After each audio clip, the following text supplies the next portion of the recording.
Hey everybody, my name is Frankie McDonald. You're listening to SimpCast with Chrissie Mayr. I'm Frankie McDonald.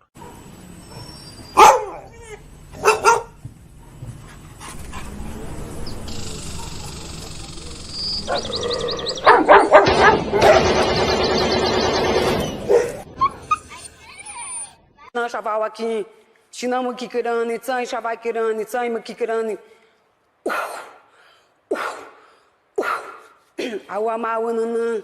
I want my winner. I want my baby back, baby back, baby back, baby back, red. Caller, this calls for Ayala. Hi. So. Hey, do you remember me? Who's this? Nick? No. Last name Gers? Nick Gers. I don't know names. I don't even remember my mom's name. Say it again. If you even tell me you're my mom, I wouldn't remember her name. Like, I'm really bad with names. How do you look? When you say my name again, I don't even know if you heard me right. Nick Gers. Thank you. Why? Why do you have to call in like that? Why do you have to call in like that? That's not a good caller. It's a horrible, horrible caller. I'm going to play you a little song Nick right now. Gers! Here. Oh, Nick. Me Chinese, me play jokes, me put pee-pee in your coat.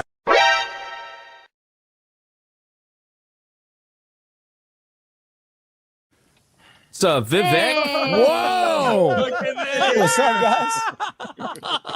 I was craving a Slurpee. Can I get my change back correctly? You know, we'll. I feel like a lot of us are conservative in the way that we just want to be able to say the N-word and it not really matter. That's all I want. Come on.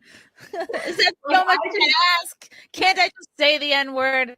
Does that make me a bad person? Come on, guys. Violet's a huge fan of yours. She loves censored TV. Oh, great. I do. I love your show. Big fan. All she wants is to be able to say the N-word, but that's the only thing that's holding her back in life. Yeah. Oh, it just, you go like this. How are you and your man? Oh, Bisconti, he's in hospice. I'm teasing. Oh, it's a joke. It was an old man joke. No, there was somebody in the hospital on meeting earlier, so I was like, oh, geez. I'm just kidding. He's fine. Oh my God, we're great. I'll marry that man. Oh, he's adorable. So. If my babies fall out, this is your fault, John. I'm just saying. Jumping jack. Whoa! Yeah, don't. Whoa! What was it? Whoa! Okay. There. I did it. What, you can take me? I just died My baby's fall out. This is your fault, John. Whoa! I just died in your arms tonight. There. I did it. Are you winning, son?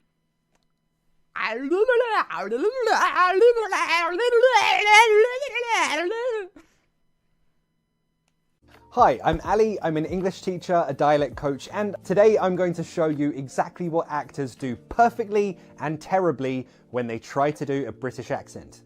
Let's rate some accents. My kink is British accents. Oh, is that all right? Cheerio, cut! Yeah, right then. Bush eyed cheerio. You're really attracted to this. Oh, bloody hell. I had to look up where she grew up and went to school because I genuinely don't know why she's so good. She's not trying to sound perfect. I'm taking the dog, dumbass. I'm taking the dog. He's just happy to have the attention. He's just happy to have the attention. Got tired of my scheming. It's me. Hi, I'm the baddie. It's me. Our next guest is originally from Danville, Illinois. He enjoys cold beer and hot music. Says that he and his mom don't see eye to eye on his love life. And he claims that his job has cost him several relationships. Please welcome Robert Faggot. Fine, how are you? Faggot is rather an odd name. Yeah, you know, it is an odd name. Speak does not make you intelligent. Now get out of here. No, Mrs. Stay. Happy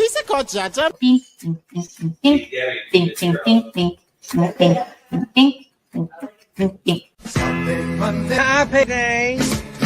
Wednesday. Happy day. Thursday, Friday. Happy day. The weekend comes. My cycle hums. Your lip. Just kind of get it in there.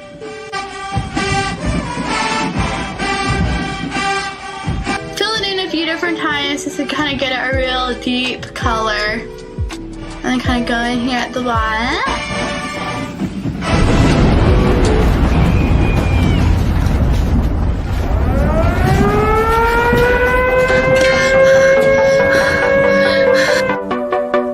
I'm gay.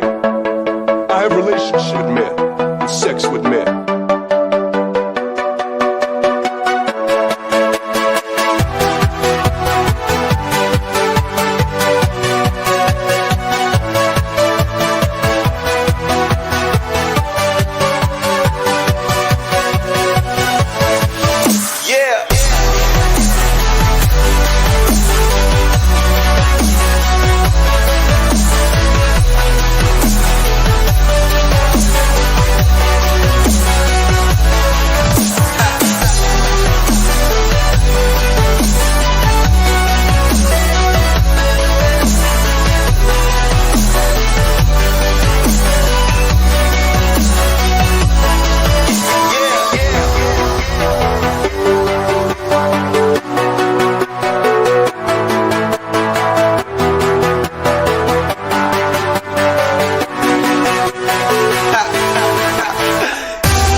It's Easter SimpCast. Hello, hello, hello, everybody in the chat. Hope you guys had a good, fun Easter. Maybe you spent some time with family. Maybe you hung out with friends. Maybe you went to church. Maybe you found eggs. Maybe you scrambled eggs. Maybe you did nothing at all with eggs. Okay, it was fun. We had a good time. I'm very proud of the fact that we made it to 9:45 mass with a baby. For how much longer can I call him a baby if he's 12 months old? Let me know in the chat how much time I can get away with calling him a baby. Yeah, that was great. He didn't have much of a meltdown at all. And always like at church, you're trying to figure out like the balance of what toys are going to keep him entertained versus like what is quiet and not going to like bother the other people around you too much. Because the noisy toys really do hold his attention. But we're not trying to do a one-man band in the church. So I'm like, here, eat this, eat these puffs. And I'm reminded of like, that's exactly what my mom did to me in church. Like she would just bring a bag of goldfish. She was like constantly stuffing goldfish down my face to keep me quiet in church. Yeah, so that was fun. The bean had a great Easter. The stepson had a great Easter. It was so fun. Hi chat. Hi everybody. Your son always slept through mass. Don't they have mass all day long though? Don't they have multiple opportunities? The Catholics take Easter a bit more seriously than the Protestants do, for sure. That's what I've learned. It's like it's a very meh. You go and buy chocolate. You buy, much like Halloween, you go and buy the discount chocolate the day after at CVS. But the Catholics, they're for real about Easter. They are serious about Easter. They're serious about the whole week leading into Easter. They're serious about Lent, which is is that a month before Easter? I meant to give something up, and then I was like, well, why don't I just walk every day? Which isn't really giving something up. It's like trying to start a new habit. And then the bean, the bean had a great Easter. Oh, he got such like cute little stuffies and some books, and a very generous uncle gave him a cozy coop, which I don't know if you guys remember the cozy coop, but this apparently is like all the rage. Apparently lots of kids had this. Well, I remember it. I remember it growing up. Okay, I have some issues. I have some personal issues about the cozy coop because I never got one, and not even like my brother and sister had one. Like I couldn't even have the hand-me-down cozy coop, but like I saw a couple in the neighborhood, and now that one of the Bean's uncles gave it to him for his birthday, I'm like, oh. You know, it's like when you're an adult, you learn how much things actually cost, and you're like, why didn't my parents get this for me? It would have been so much joy. Let me show you guys the cozy coop, because this thing has changed a lot over time. This is what it looked like back in my day. It was yellow on the top, red on the bottom, just 4 wheels, just literally a hole in the bottom, like Fred Flintstone style. Stick your feet through, walk it around. I don't even know if it had a horn. But now, this thing is tricked out. Now the cozy coop has a face. This thing has a face. It has got eyes, a mouth.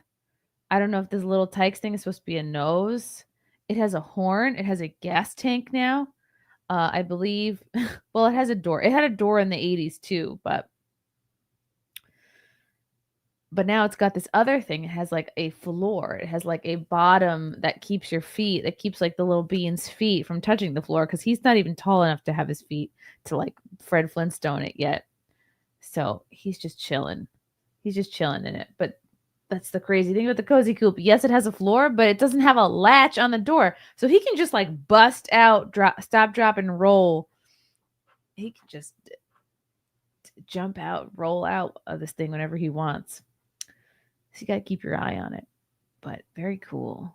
So we're going to be pushing him around in this thing until he doesn't fit in it anymore. I'll just cram him into it until he's 5 or too tall for it. It's fun. It's fun to be like, ooh, what are all the hip toys? What are all the cool toys? Okay. The panel is still filing in because I was late to start the show because there's just a lot going on. We went out for like an evening stroll. Nobody had dinner. I got back. I was like, oh my God, I have to like, the Bean was melting down because he didn't have his second nap. So I had to like very quickly, he just like a timer went off. All of a sudden it was like, bing, like 7:30. He's like, I'm done. So I had to like get him home, get him in his pajamas, change into his nighttime diaper, nurse him real quick, get him to fall asleep. And then by the time he fell asleep, it was like 8:40. And then I looked like garbage. I still don't look great, but I tried to get this together very quickly before the show started. Before the fabulous panel is brought on, I want to tell you guys about some shows. I got some stand-up shows, and I have not updated my graphic yet, which I will be doing. Come see me. My gosh, this is next month already. May 17th in Mount Kisco. Venue's called Jazz on Main. That's up in my neck of the woods here in Westchester. In August, come see me in Long Island. In October, come see me in Massillon, Ohio. Plus, I've got gigs coming up in Plano, Texas, San Diego, California, and Phoenix. I know the Phoenix show's November 1st. I can't quite remember off the top of my head the Plano and San Diego shows. But as soon as I get ticket links for that, I'll be updating my website. So go to chrissiemayr.com to get tickets. Come to a show. Hang, chill, laugh, drink. The shows are a great time, as anyone who's been to one can testify. Oh my God, just a couple supers right out the gate. Wow, you guys are feeling the Easter spirit. Thank you, Chris Tony, for the 20. Tony 20. Thank you for the orange boy. And yeah, the beloved hate mail. The beauty beeth the destruction of all mankind. How does, this is like some Shakespearean sounding super chat. How dost I know thou art immoral? Because I like thee. Somehow it is thy fault that mine eyes looketh upon thee. Thou vanquishes my focus. How artistic, Chris. Thank you. Russell Hall for 2. You gave up laziness for Lent, Mazel Tov. True. Trying to. Russell Hall again for 2. Ugh, the Cuzzy Coop is now a bed. What? What are you talking about, Russell? Is this what you drive? Oh, wait. Okay, some of the gals are here. Thank God. They're awesome because I just sent the link out like 5 seconds ago. Welcome back to the show. You know them. You love them. Talk with Sally and Kim Coulter, and then more to come in whenever they feel like it. Hello, girls. Happy Easter. Happy Easter. Happy Easter. Kim's muted. Oh my God, you have a chick. You're muted, but oh my goodness. I brought us an Easter chick. Oh. Hold on, I have to make you full screen. Look at that! Oh my goodness! Beep, beep, beep, beep, beep. What is better than holding adorable little peeping chick on Easter? Oh my God, I love the little squeaks. What's she saying? Well, they're meat birds, so we've been calling them all chickies and chads. Oh my goodness. Wait, did you say meat bird? Yeah, it's a meat bird. Like you're gonna eat them? Yeah. Shh. Close his ears before you say that. Don't get too attached to it. Oh my God, they're so cute. How do we eat these things? The way that I've been able to reframe it in my mind, honestly. Okay, so it all began because I walked up on like what was like an ASPCA wet dream at the local Royal King, and I just like I went to take my son because I rotate taking the kids out on the weekends. My husband stays with one. I take the other one. We do one-on-one time. Aww.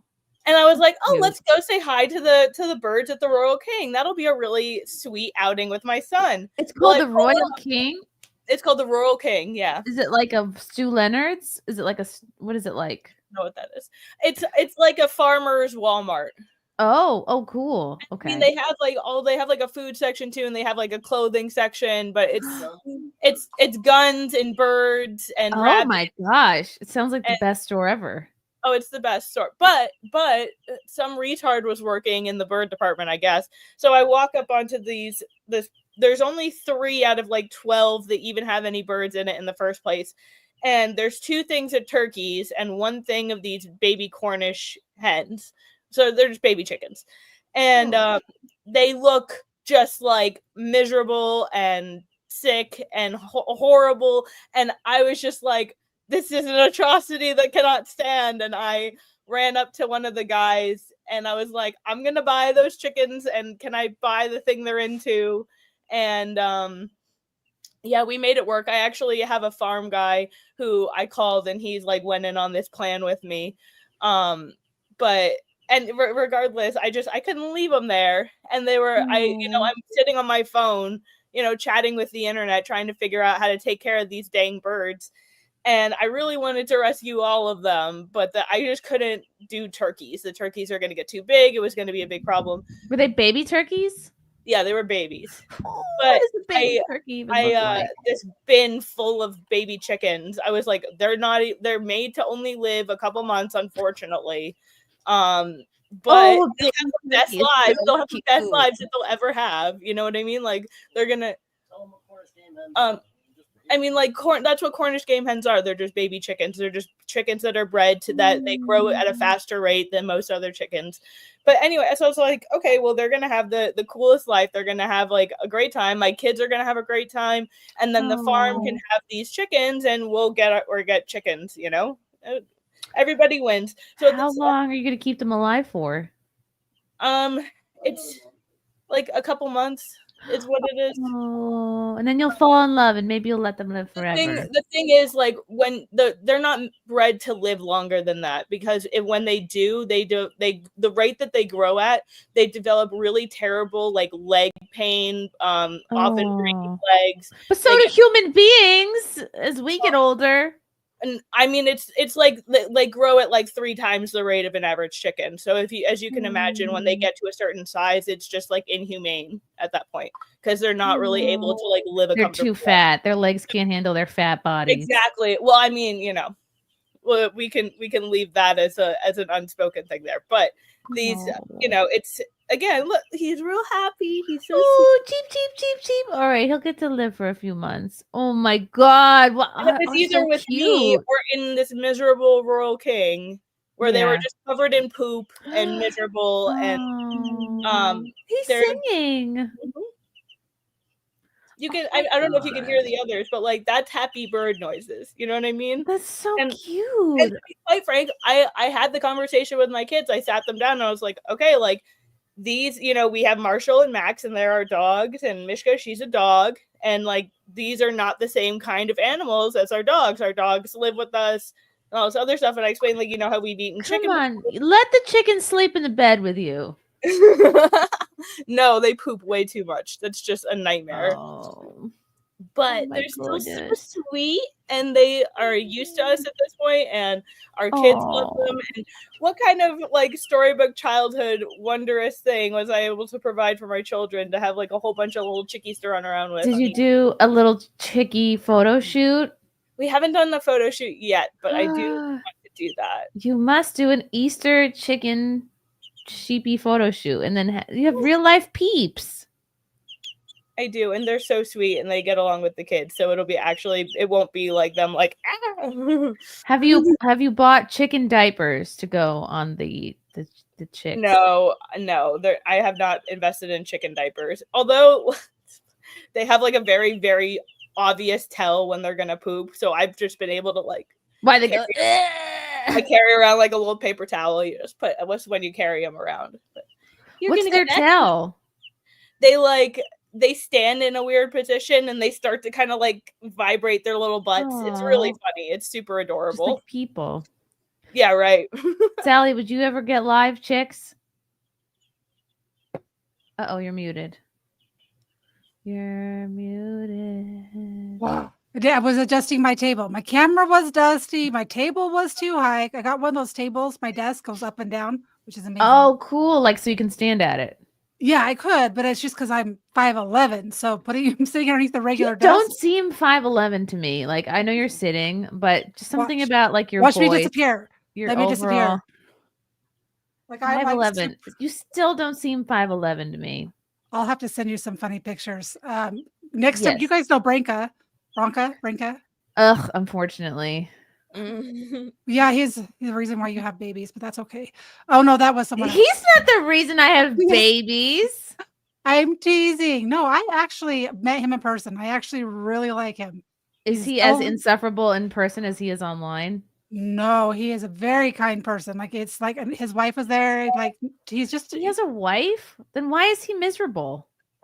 I don't think that he is miserable. He just is blunt with what he thinks. And when you're online, you put across a certain image or a certain certain persona. Some people act, but that's really him. But that's kind of he really believes in traditional women, a traditional wife, and he takes care of his wife. But he is very polite, ma'am, sir, very like completely night and day. But I'm almost as tall as he is, and he's like, I think Nick is like 6'3". And I think they might be the same height, but I have a picture next to him and I'm as tall as him in heels. Oh, wow. Okay. So he saves all his sass for the internet. Yeah. Yeah. I mean, what gets you clicks? Zach says he was hammered when I met him. He couldn't have made a worse first impression. I've had him on a show with Drex, and it was just a good conversation. It was like, he really does just want what's well for men. And for women, he wants the best for them. People when he's drinking and blunt, he's taken way out of context and way wrong. and he's a man. You go after a man, they will go after you. Yeah, I mean, if his people like that, like his personality, then that's all that matters. Doesn't matter what I think. Well, no, yeah, no, I don't. Anyone can like anyone. Like, not everyone is everyone's cup of tea, and I think that like you have to figure out what works for you. But if you've watched his analysis and breakdowns of the law, what he does his show it's completely professional. That's what he's good at. Yeah. Yeah, and then you get invited on a show where they're dicking around, drinking, and everyone's halfway passing out. You know, you're not really at your best. Just my opinion. Oh, how was your Easter salad? Or did you do anything? You know what? I am not. So even when my kids are little, I'll do like the Easter basket thing and the Easter egg hunt. But to me, Easter is a lot more reverent than what people make it out to be. Like last night, I did a space on X where we listened to the book of Matthew. And ooh. Yeah, and I found a really good reader on YouTube. And to listen to, because I'm an audio learner, and I've read the Bible, but I've never listening to it and being able to really contemplate it. I don't know. It was just really cool. So for me, it's more about reflection of really why I know that sounds happy, but why Christ really died and the process of it and what he did and what it means, that he was risen. Like we all say it, oh, he was risen, but what does it mean to you? So, okay. I feel bad now. I've spent all this time talking about the cozy coop and the chocolates and the stuffed animals. But yes, it is more. That's the reason for the holiday for sure. Yeah, and everyone each to their own. And when you have little kids, I did the Easter egg hunt. I did all of that stuff because that's the fun part of Easter when you have kids. Yeah, and this year was a little bit like we didn't do it because the stepson is 14 and the bean is 1, so it's like okay, it's like one of them's too old and the other one is not going to remember it. But next year it might be a thing. You always have the pictures. You always have the memories of the little bunnies and the chocolate candy. It's fun. Yeah, we had to make sure the dogs didn't get into it. But we didn't have live chicks or anything. That's a great idea. Could you maybe rent a chick? I'll look into that for next year. I mean, you could probably just figure out a way to visit a chicken farm. Oh yeah, put a couple in your pockets. Yeah, exactly. Who's gonna miss a couple? People in the chat are watching Passion of the Christ. I still haven't seen that movie. I've always wanted to see it. I really struggle with Hollywood remaking something that pertains to Christ. And it's probably close because Mel Gibson did it. But I just struggle because you know how they put their little twists, their little nuances. Their stink on it. Mm-hmm. Yeah. And so, yeah, I've not watched it either. Yeah. Okay. Maybe that'll be my light summer movie. I've weirdly somehow gotten into I don't ever have a show that's just mine, but I've started as I nap the baby because he contact naps and I never sleep trained him, so I just have to hold him every nap he takes. I've gotten into watching Gossip Girl. I never watched it when it came out in 2013. It's a good it's a good show. Gossip Girl? Yes. You know why I started watching it? Because I wanted to see what the big deal with Blake Lively was. And I know that was her claim to fame. I thought it was her big boobs. The show, that too. The show went for 6 seasons. I'm only on episode 5 or 6. But I'm hooked. I'm I care about these people. Damn they it. used to film Gossip Girl on the block where my apartment is. And Ooh. I used to I used to go to school 5 blocks away for a brief time. I went to 8 different high schools, so that's a whole other situation. But I would be trying to walk home, and these douchebag execs would be trying to block me from going down my street. And at one point, I just had to be. You're I live here. Live here, you're not gonna prevent me from moving. You had to tell them that you're Blair Waldorf and. Although the funnier part was one of the days that they filmed in there, one of the scenes that they filmed, of course, everybody had to show me. When they go through the lobby, the doorman at the front of the building is reading one of Anne's books. Oh, that's great. Yeah, that's awesome. Yeah, I'm trying to find it. Oh, sorry, I thought you were done. Oh no, you're good. No, I'm trying to find there's a series, I think it was done by Angel Studios, that I'm trying to find that everyone's talking about Like it's like Passion of the Christ, but in a series, I think. Oh. Anyway, I'm trying to find the name of it because you guys might like it. You know, I got into thinking this Blake Lively thing, right? The whole Justin Baldoni thing. And then I ended up, because of the drama with it, I ended up watching It Ends With Us, which was the movie where all this drama started. And I was just like, she's very meh in that movie. But it was a kind of a good plot-ish.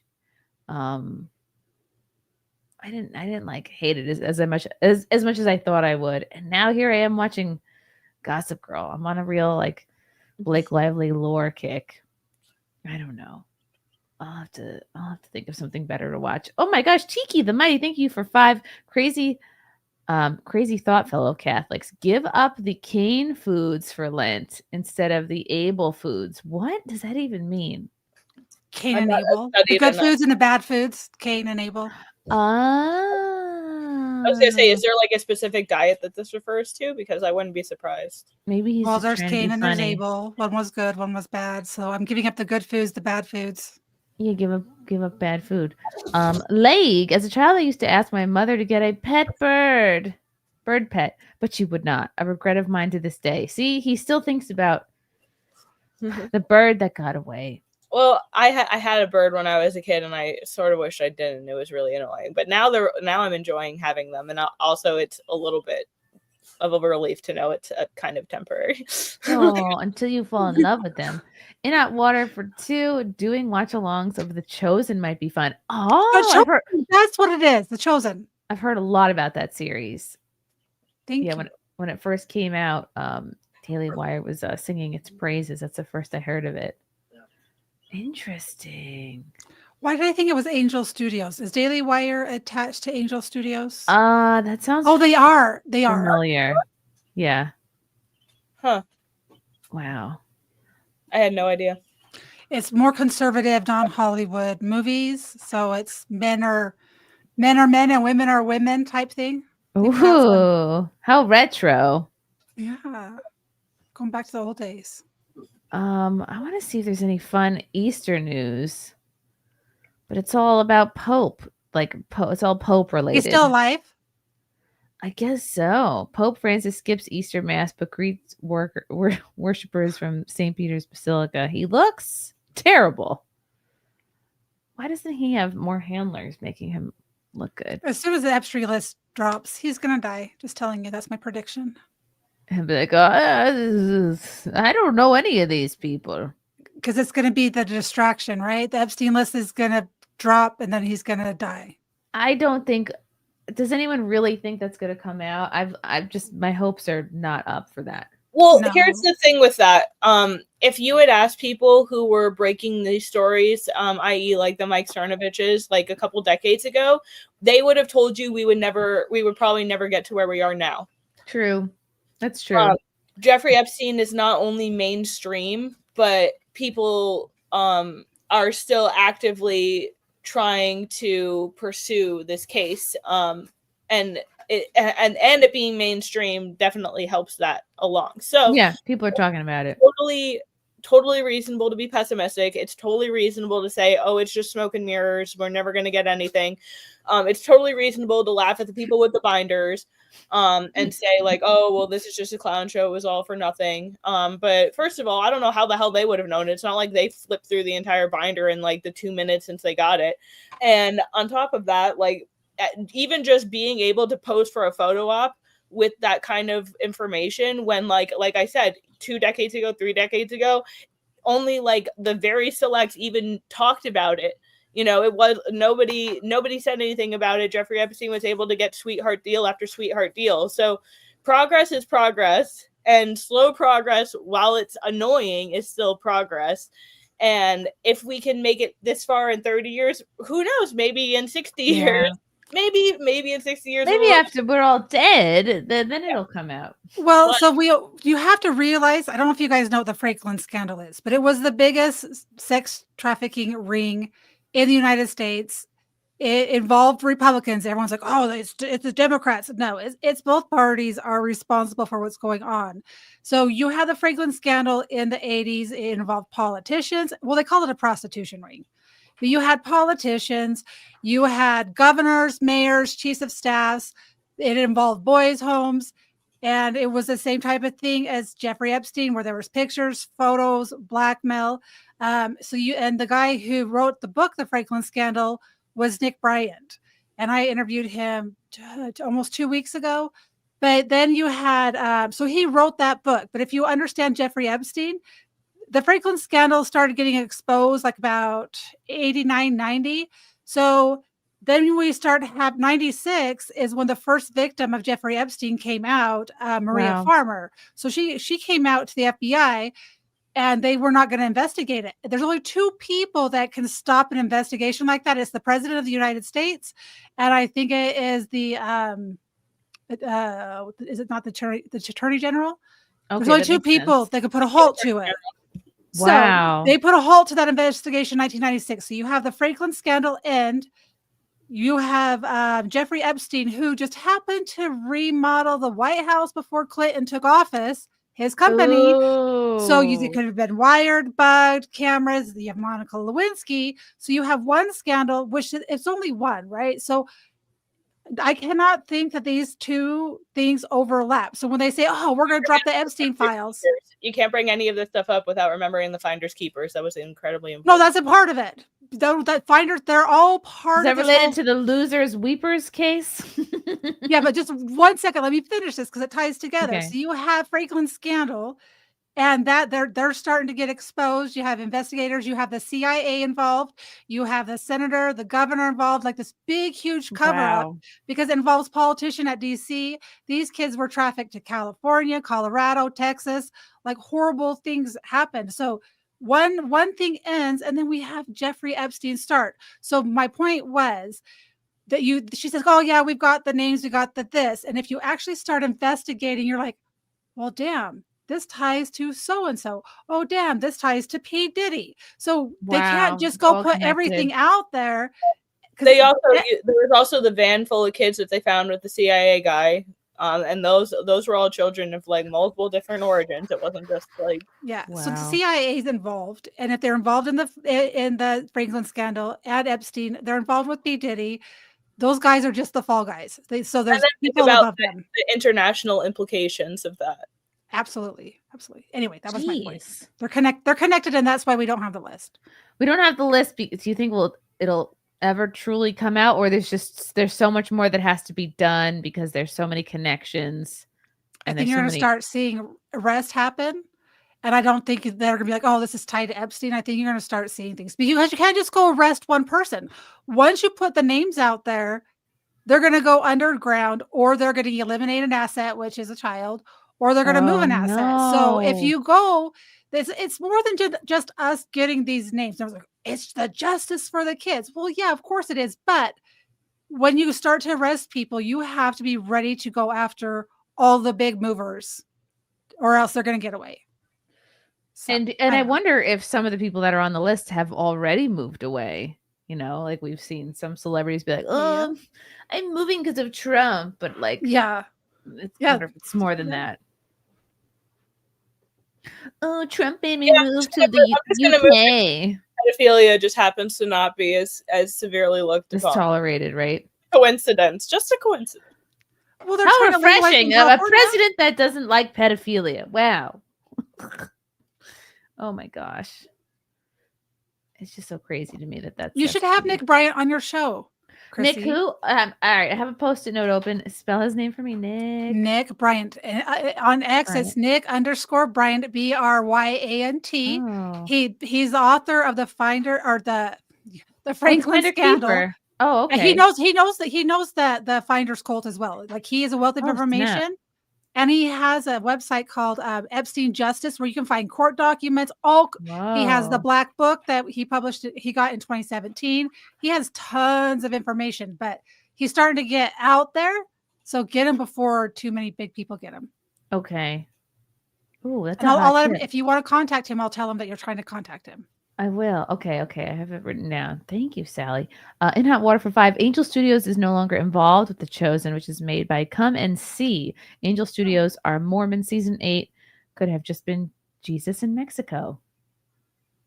Okay. What did he say? Season 8 could have been Jesus in Mexico. Maybe that was a joke. Hold on, here it is. Oh well, yeah. Well, no, the Mormons believe the Book of Mormon, because I was raised LDS, is supposedly Christ in the Americas. So the Bible is Christ in Europe and Asia. Oh wow. Or Eastern. You know what I'm saying? Like. Yeah. Interesting. Kim is drinking out of a mason jar. I very like. I imagine your whole aesthetic is just like recycling, crunchy farm girl. I'm loving it.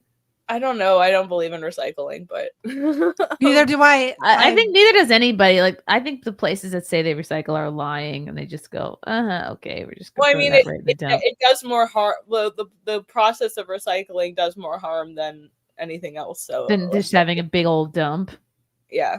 Well, I mean, it's like it's the same kind of retardation where when they got eliminated the plastic straws, they put them in the plastic wrap. It's like, right, and then they went back. My favorite part of the paper straw saga was when, like I used to, when I was in the city more, I would get like a Jamba Juice, like green juice, and they'd have the paper straws that were black, but then they very quietly went back to the plastic straws. But originally they had plastic white straws. Then when they had black paper straws, that didn't work out. Then they sashayed to black plastic straws. I never let him forget that. I'm like, look who's crawling back to the plastic straws. Turns out that was the best alternative after all. Yeah. Turns out the people, that's something worth rioting in the streets for. Paper straws. Don't you waste my time with that crapola. Okay. I gotta drink all that paper residue in my drink now. Ugh, it gets soft. No lady likes that.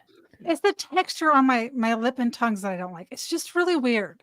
No, because then your drinking experience is about like tasting the straw rather than the drink. Well, it's about like speed drinking this drink, so my straw doesn't dissolve in it. Like, yeah, like I have to drink this fast. And then it's like, yeah, I'm just licking cardboard. Unbelievable. Okay. Let's see. Should we start with a lighthearted story? Are either of you watching Love on the Spectrum? Yes. Why is it the best show ever? Why is it so good? Why is it so good? It's like number one. Ashton's gonna tear us to shreds for liking it. There should not even be regular dating shows anymore because Love on the Spectrum is so good. And I realized, like, this is what, the third season? I don't think they're going to stop till all these people are hooked up with somebody. Even the most insufferable one, James, like now he's resorted to going out with fans. Mm-hmm. And he's I've just seen that. The worst. And I'm like, how do these women are like lining up for him? All of the women are terrible. A lot of them, it's just like I don't know. Like I think it's just like your personality is insufferable. I'm not sure. They are. Oh God, there's so many. There's a couple that's been together for 3 years at this point, or all 3 seasons, and that's Abby.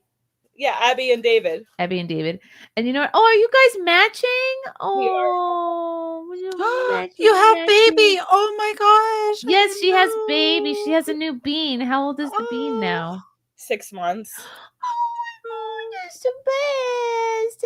I'm keeping her out of the frame, but yeah, you can see the back of baby. Look at her little head. Keep her face out of the limelight. It's smart because don't.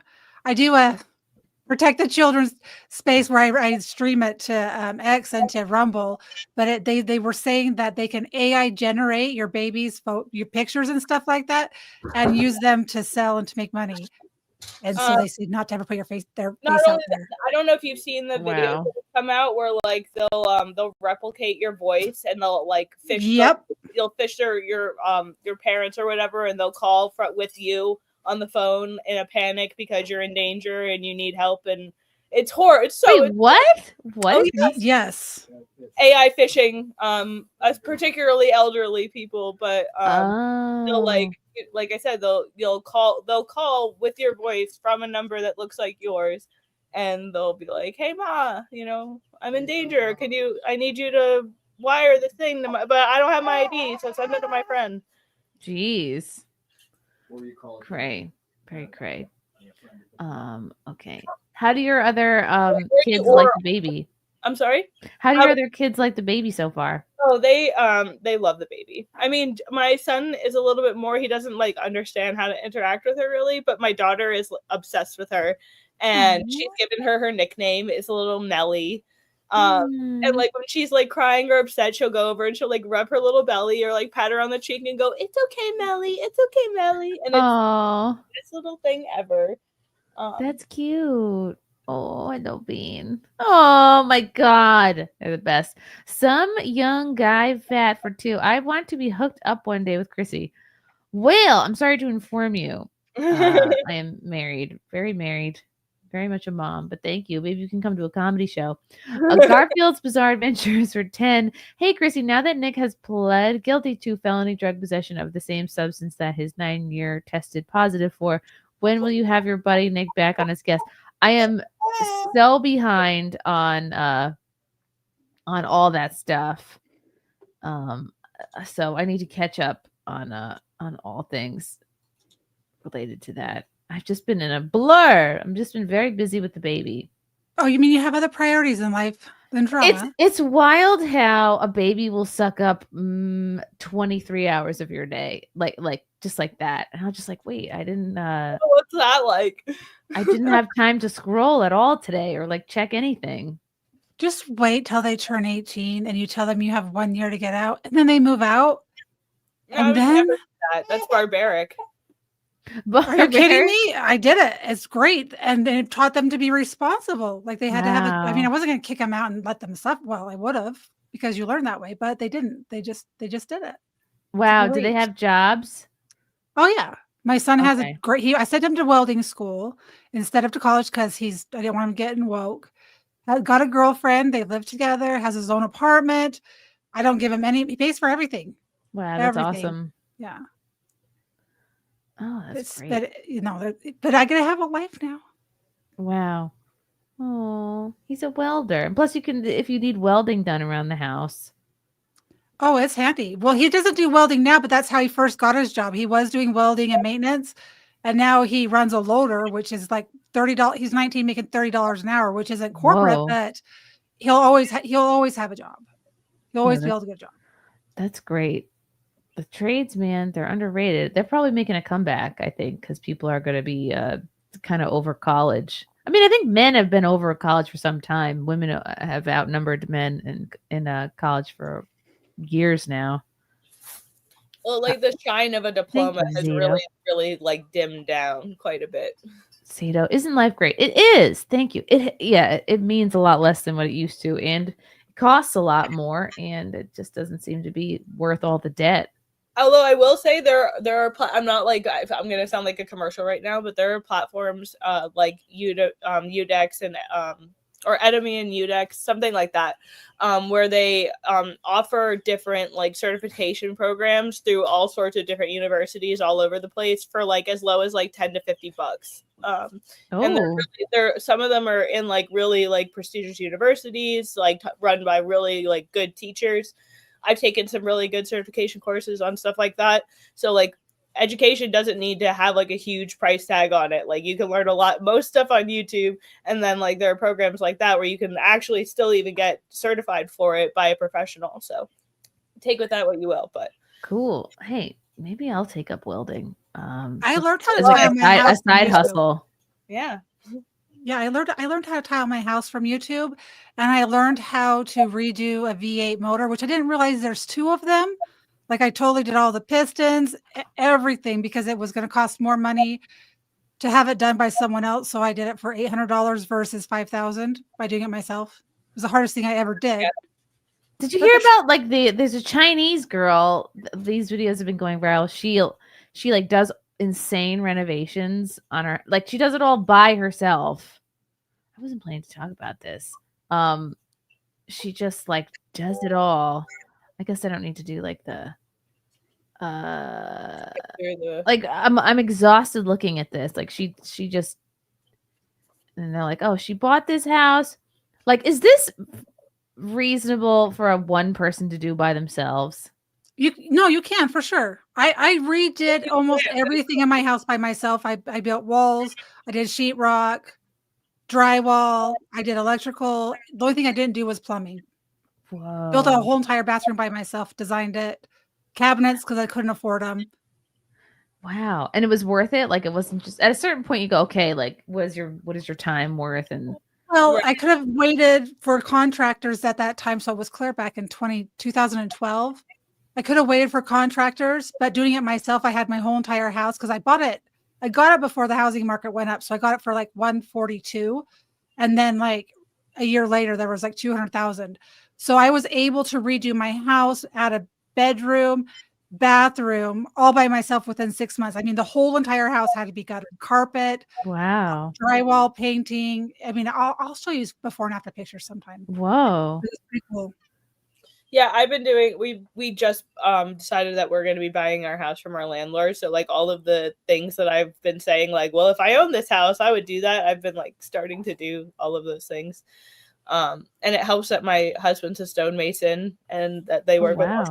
That like all the people that we would need extra hands for like come along with that. So that's really helpful. Look at do this. not upgrade.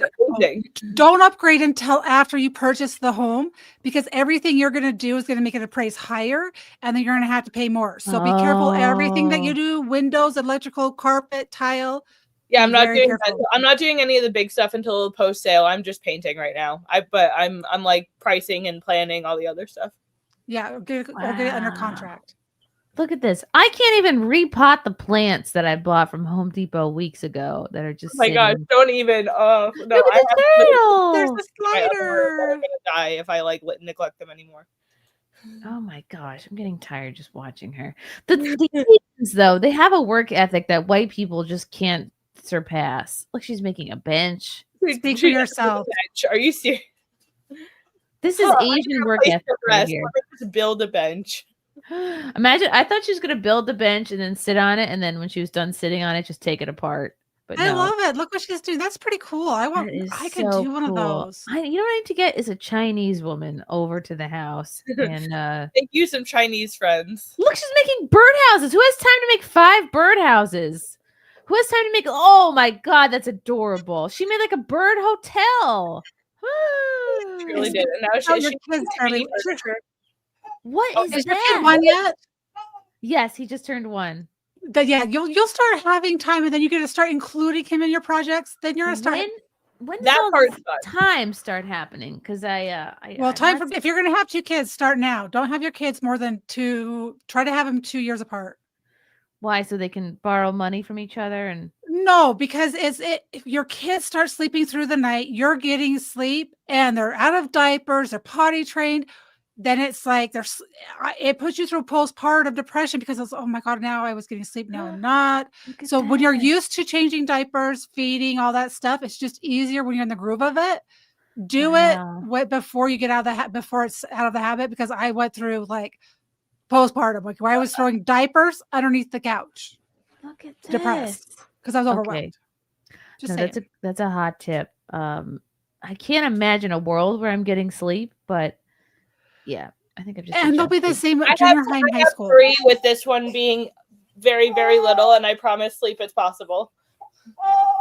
I don't know what that is. I'm happy to get a few chunks here and there, like a few hours. Is he still not sleeping through the night? Well, okay, he does, but someone has to hold him. Like he'll sleep a couple hours in the crib, and then he'll wake up, and then it'll be like the Great Pumpkin. You'll just see like hands, and then it'll be like.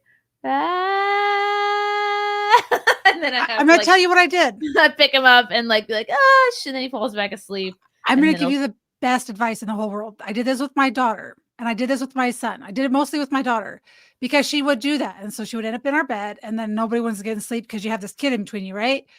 You do the nanny. I can't remember, was it the nanny? Clear back when. I'm also not going to attach a fish to the back of him. Like people go, oh, get the fish that pats his butt. And No, you do the separation, right? You put them in bed, and when they start to wake up, you just go in there and you touch them. The next night you go in, and you have to be very disciplined with this. They start crying, but you just sit in there and you don't touch them.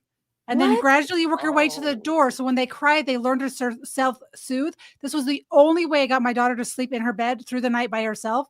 And it was hard because I was like, well, he's crying. I'm going to go touch him, right? But you try to self-soothe, but they see that you're in there and they're going to cry. And they'll cry for 15, 20 minutes. Like, bitch, why are you not picking me up? I see you. Yeah, but you just touch them, right? And then they get used to the touch when they wake up.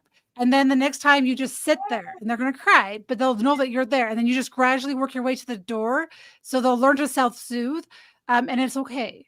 But that was the only way I got my daughter to sleep through the night. Right. That makes sense because I'm not going to do the cry it out thing. That seems really cruel.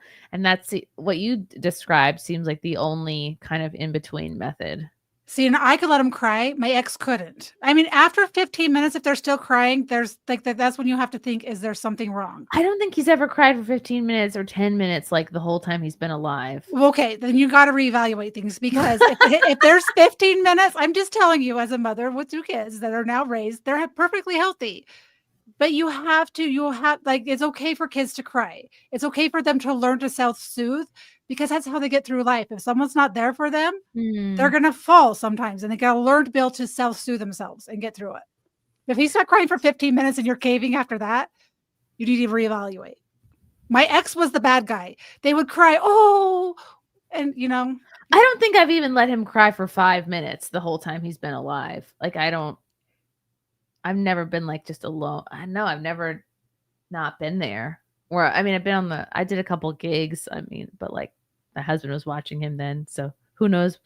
But I don't think he was ignoring him either. Wow. Okay. It's hard, but when you're ready, do it. It works. Because you will be a better mother if you can get sleep. I've already just sort of accepted that I'm not really a person who sleeps now. You'll be a better mother. My kids didn't sleep through the night till they were be right back, guys. Okay. I'm telling you as a mother who went 18 months without sleeping through the night. And that's when I resorted to the nanny thing. I wonder if I think that's where I'm at because we're already at 12 and it's like usually he'll wake up at like midnight and then maybe like 3 or 4 and then it's like maybe I'll make it to like 6 something. But they're not hungry. They just want your attention. But what if he's hungry? But you wouldn't know because they at 1 year old he doesn't need food in the middle of the night. So you've got to train them. And even if it's 3, then you push it to 4, right? You start pushing that back, which is you don't do it all at once, like cut them off, right? You just do it gradually and you do it step by step. It's nothing dramatic. He's not even in his own room yet. I gotta maybe try putting him in his own room. Yeah, get their own room. The own room's the next step. Then pick them up. Like Sally is old enough to have an 18-year-old. I know she's stunning and young. I have a 20-year-old. He's gonna be 20. Wow. I don't. 20. Yeah, I can't believe you have a 20-year-old. I'm from Utah. We had babies young. 24 was late. So my daughter was at 24 and my son was at 26, almost 27. Well, wait. Wow. That's just so cool that you met your person like so young in life and then you could get on. I met him at 21 and I thought he was going to be my forever person, but he wasn't, but that's okay. Wow. So when did, I was married for 7. I was with him for 13 years, married for 7. Wow. That's not too shabby. Thank you, Ruben, for becoming a new member. Did I miss that other super chat? Did I just put it up and not read it? Am I losing my mind? La la la. Do. Lake. Oh yeah. We did that one. Okay, I'm gonna attempt what you've been talking about because I read that. I think I read that in another book about the Look whole. Look at the like, nanny. She did a whole series on. It's called The Nanny. Yeah, she did a whole series on TV way back when, and I only watched a couple of her episodes, but it was teaching you how. Not to Fran Drescher, right? It was just being able because it's just setting your boundaries and you're teaching your child that there's boundaries and that there's nothing wrong with it. It's hard for me to set boundaries with someone who came out of me. You know what I mean? I have to. I get it. Oh. But your sleep is vital. Your sleep will make you a better parent. As long as they're not crying in pain, there's a difference between crying in pain and being sick versus I just want to be held, because the rest of your life they're going to cry and throw a fit to get something. That's true. That is true. Oh, And I'll tell you his what, little sad face. It's just like, I can't. It breaks my heart. Yes, you need to go. You need to go. Are you still doing are you still breastfeeding? Or are you done with that? Yeah, no, I still am. Oh yeah, that when you cut that off, it'll get easier. Because in the middle of the night, in the middle of the night, they just do it to soothe. They're not really hungry. I cold turkeyed it. I cold turkeyed it for 3 days. Cold turkey. Well, I scheduled a surgery because I had a metal rod in the middle of my leg, and I broke my leg before I got pregnant. So I had a double compound fib. Whoa. And so I had to have a metal rod, but it was super painful. My body didn't like the titanium. And so anything I did active, my leg would just throb like nothing, but I still liked being active. And so I'm like, okay. And so then I got pregnant, so that I couldn't have it taken out. And they said I could have it taken out after a year. And then she was premature. She was only 3 pounds, 2 ounces. So she was born at 31 weeks. And she was allergic. She had acid reflux. So she couldn't tolerate formula or anything like that. So for a whole year, I had to breastfeed. So finally, I just said, I'm scheduling this surgery, and I'm not going to take pain pills. I'm not going to take anything and give it to her. So I just said, okay, I'm having the surgery. I'm done. And you just can't let them see you can't let them see your boobies for 3 days. It takes them 3 days. 3 days, really, to get over it? Yeah, 3 days. Wow. 3 days. Yeah. You can't show them your boobs for 3 days. Well, no, because they see it. They're like, oh, my milk. Oh. Sometimes he'll just hit me. He'll just be like, I don't know if that's. Yeah, no, I don't know. He knows that underneath there's his dinner. I'm like, I think he likes just to hurt me on purpose, because now he's into like just hitting and scratching, and he's learning to like point to things now, but he'll just like poke my eye out. Like when he sees me with makeup, he'll just be like, he'll try to like pick my eyelashes out. That's funny. And then they start to pull your hair. Oh yeah. They're being playful. He's a boy. He's going to be playful. He is a boy. He's such a boy. I love boys. I love my son. You'll always have a special attachment. Oh, bestie. He laughs I was not prepared for how much he laughs. Like, and then sometimes when my husband makes him laugh more than I do, I get a little bit of a complex. I'd be like, oh God, gotta be fun. I'm like, I'm too tired to be fun. Okay, let's talk about this fun topic. Female driver who learned to drive on Mario Kart mercilessly mocked for causing a 3-car pileup. Oh boy, this is not good for women.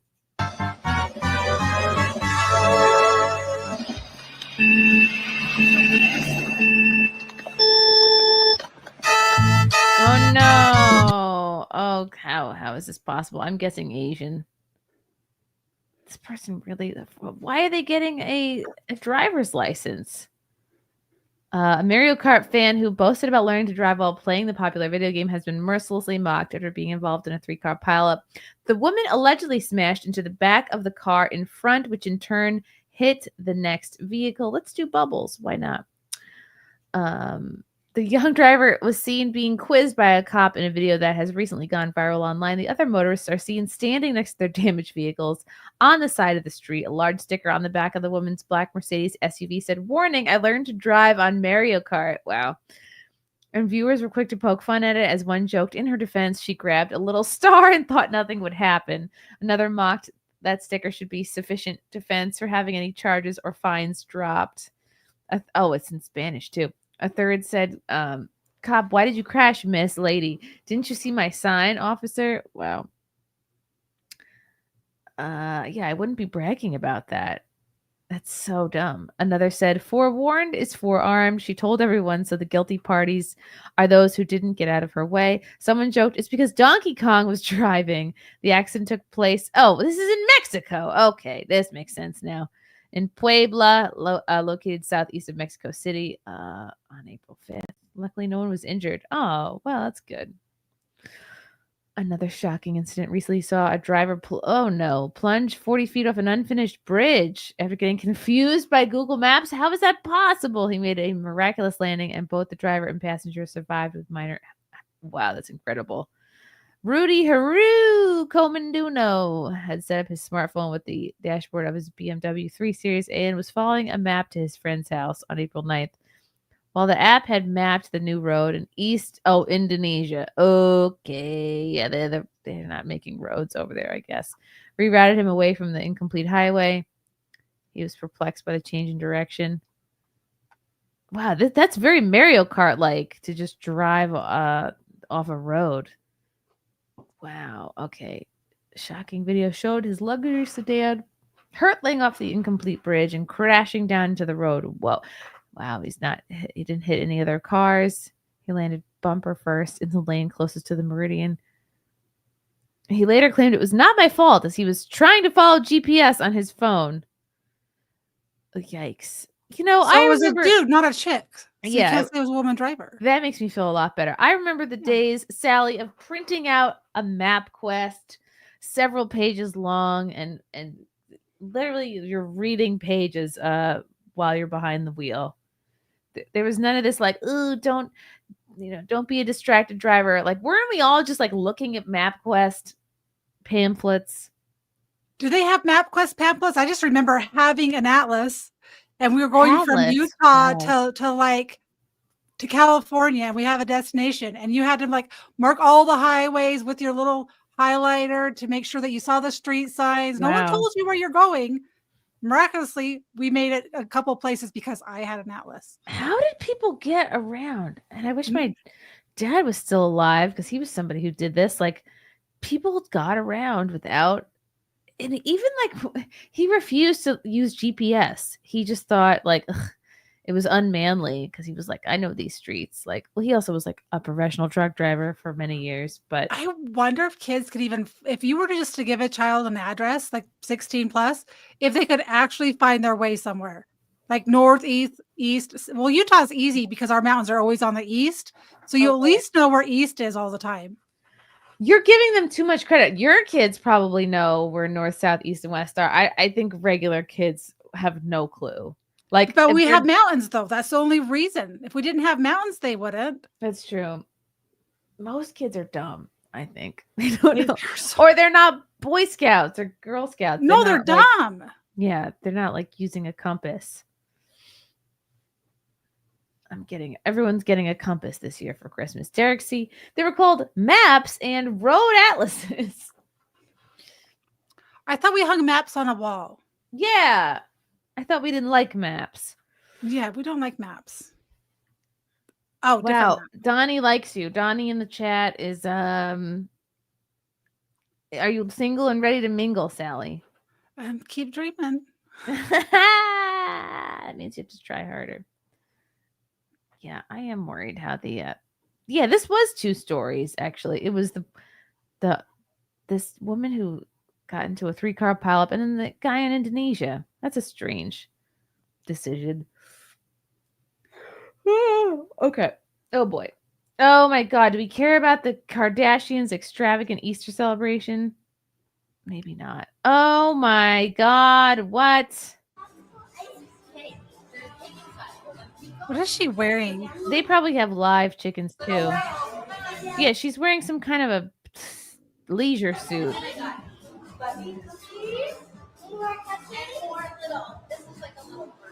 I don't know. Like, they're not making any of this stuff themselves, are they? How cute is this? They're no way. Make stuffed animals. Oh my God! It's like a Build-A-Bear. Things and dress them up like this. How cute!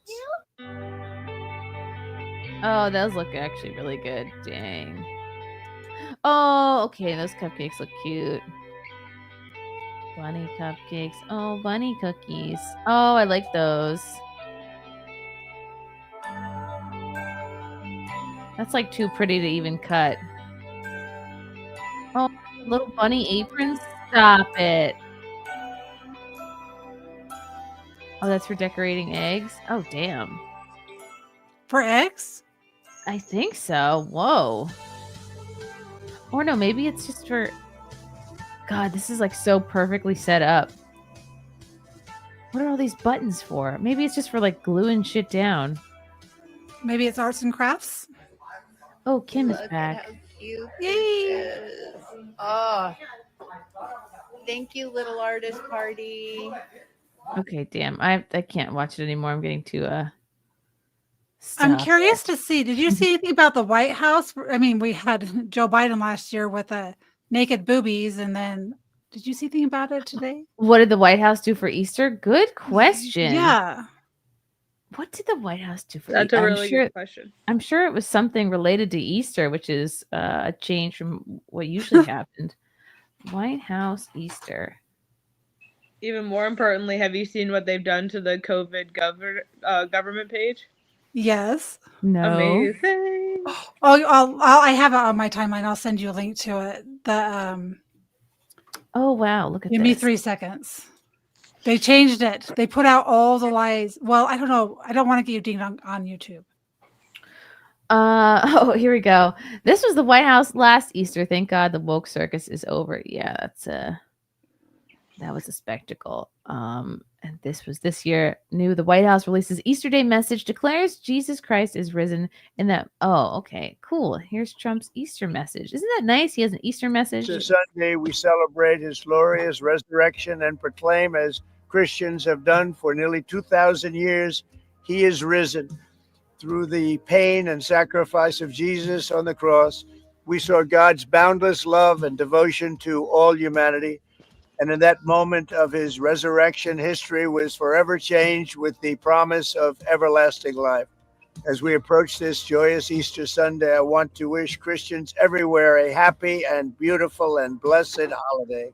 America is a nation of believers. We need God. We want God.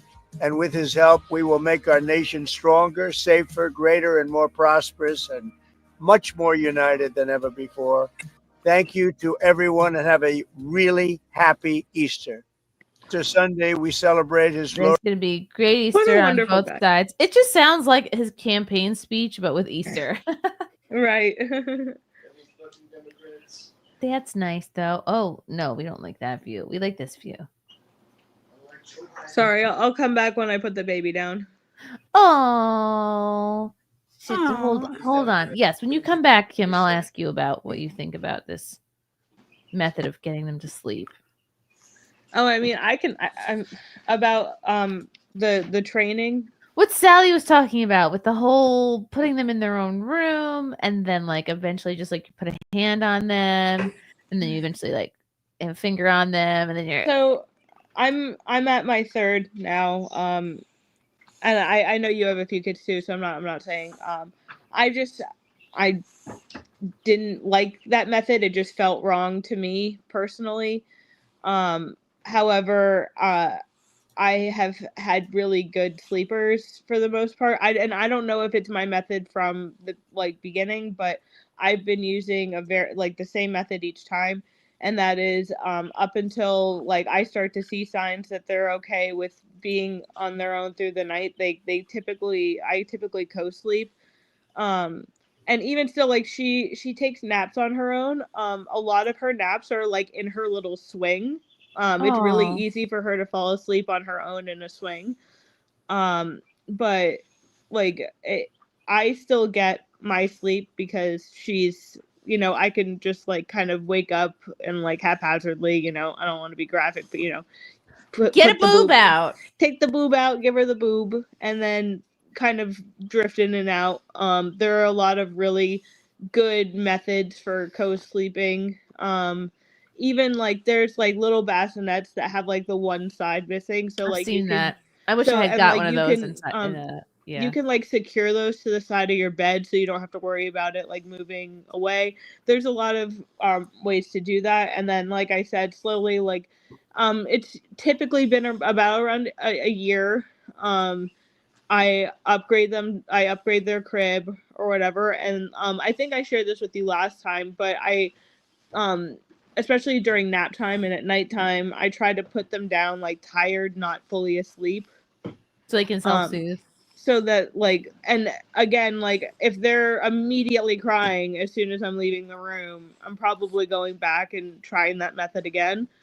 But that's just been what's worked for me. And they, all of this is the third kid now.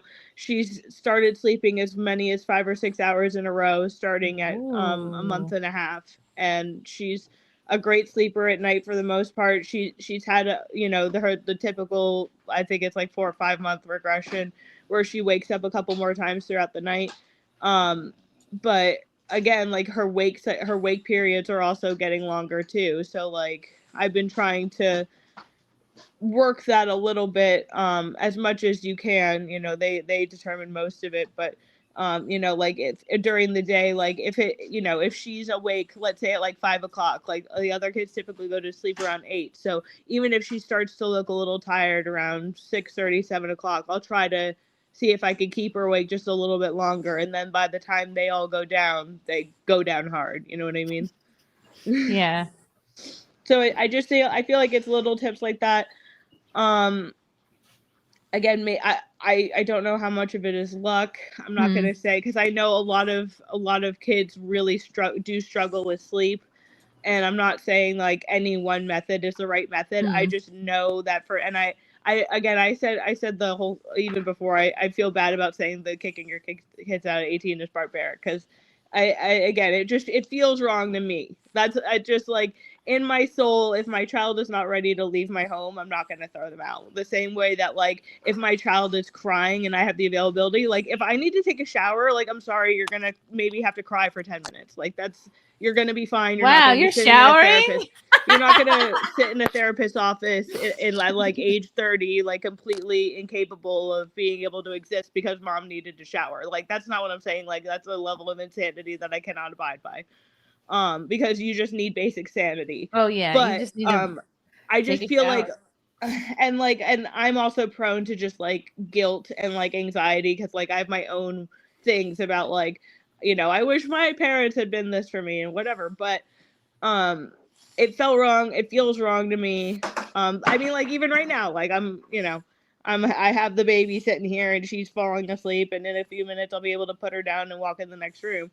But it's kind of easier. Like, I remember the baby was an easier sleeper the first few months, and then something happens, and maybe it's because they get their pattern of how to fall asleep or something, or well, there's a regression that happens, and sometimes the regression lasts a little longer. But like I said, I don't know. Do you co-sleep at all? Basically, it's back and forth. Like, be a couple hours in his crib, and then he cries, and I hold him for, sometimes like he goes right back, but then sometimes I hold him for hours. It's like I would suggest very, very gently that instead of holding him for hours, you try to find a way to like make yourself comfortable and fall asleep too. Because like, I think I even sent you, like, as soon as we had a conversation about this, I was getting like inundated with reels about like mothers only sleep No, I 10%. will. Like, I'll set him up on a thing so that like he really doesn't move and I don't move, and then like I can sleep. And then I'm the lightest sleeper ever now. Like, as soon as he's like, I would just embrace that, honestly, because that's really gonna save your sanity as far as like actually getting sleep, because it does sound like you share like me, like I don't like to just like put her down or whatever, and like, people can feel about that however they want to feel about that, but like if that's how you also feel it's best for your kid, then like there are ways that you can adjust your lifestyle to accommodate that. Sally is right in a sense. Like, I would love to be getting more sleep. I would love to be going back to like being able to like work out every day and also stream it like most days. It's just now, see, I haven't added the streaming every day back yet, but like for the most part, I mean, I totally messed up my knee this morning. That's a whole other story, but I've been managing to do like Pilates in the morning, like, keeping like somewhat of a semblance of a schedule. And I really think that like if you just make the small adjustments to kind of work around what he's telling you or what you feel is appropriate for him, I think you'll be able to get a lot more of like the rhythm back and a lot more of your structure of your life back. I'll just be like, look, baby, I need to be clear for just a second. It's not like, oh, let your kids cry. I'm saying it's a gradual thing where you put your hand on their back. Yeah, you did a gradual when they cry, You're there. They start crying. You go and you soothe them for a second. Then you sit away. So it's not like, oh, I'm doing this barbaric thing, cut them off. And I've lived on my own since I was 17. My whole entire senior year of high school, I lived on my own. So I know that it made me a stronger, better person. Now, if my kid came to me and told me they were in trouble, yeah, I would bring them right back home, right? But for me, it's like, I'm still here. He only moved 5 minutes away. So it's not like he moved this great distance. But he's also now very responsible and can take care of himself, pay for everything himself, which is going to make him a better catch for someone in the future. That's true. Because he's a man. Like, he's a man. He needs to live on his own. Now, my daughter was harder when she moved out.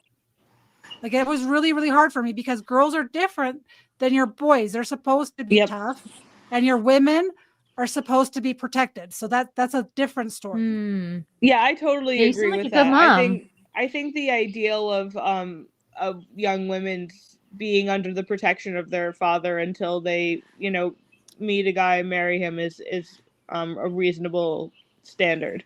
She moved in with her dad. She moved out of my house and moved in with her dad because she went to Mexico with her friend when she was 20.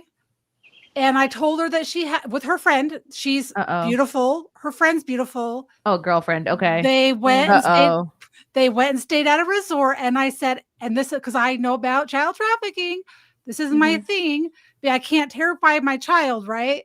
And I was having anxiety the entire time she left. I bet. She got mad at me because I said that they met some boys. And if you would have seen the picture of these boys, you would have had some thoughts. And I just said, do not leave the resort with anyone you do not know. Do not get in their vehicle. Don't do anything. And it was her birthday weekend. And so she was very, because she's how old is she? Was she when she did this? She was like 20. She was 20 when she did this. Like, she still lived at home. So she goes and they went off. I said, and she says, well, we're going to go to a restaurant. We're going off resort. And I said, film the license plate, please. And just do it incognito, get a license plate. Okay, I didn't have any communicate. So later I kept messaging to see if they had fun, if they were doing okay. Finally, at 3 a.m, she was ignoring me because I said to film and not go. So finally her friend said, yeah, we're okay, via text. I'm sorry, someone could have stole your phone and said you're okay. I need voice confirmation that you're okay. So, and then that same day, the next morning ended up being her birthday. And so she was mad at me and would not talk to me the rest of the weekend. And the whole next day, she would message me. Oh, no. And so I was bawling. I was trying to hook to her email. She didn't tell me where she was staying. So I had no clue. You didn't know where she was staying? Oh, no, man. Because she was just being this person that wanted to be independent. And so I was in tears. I was crying.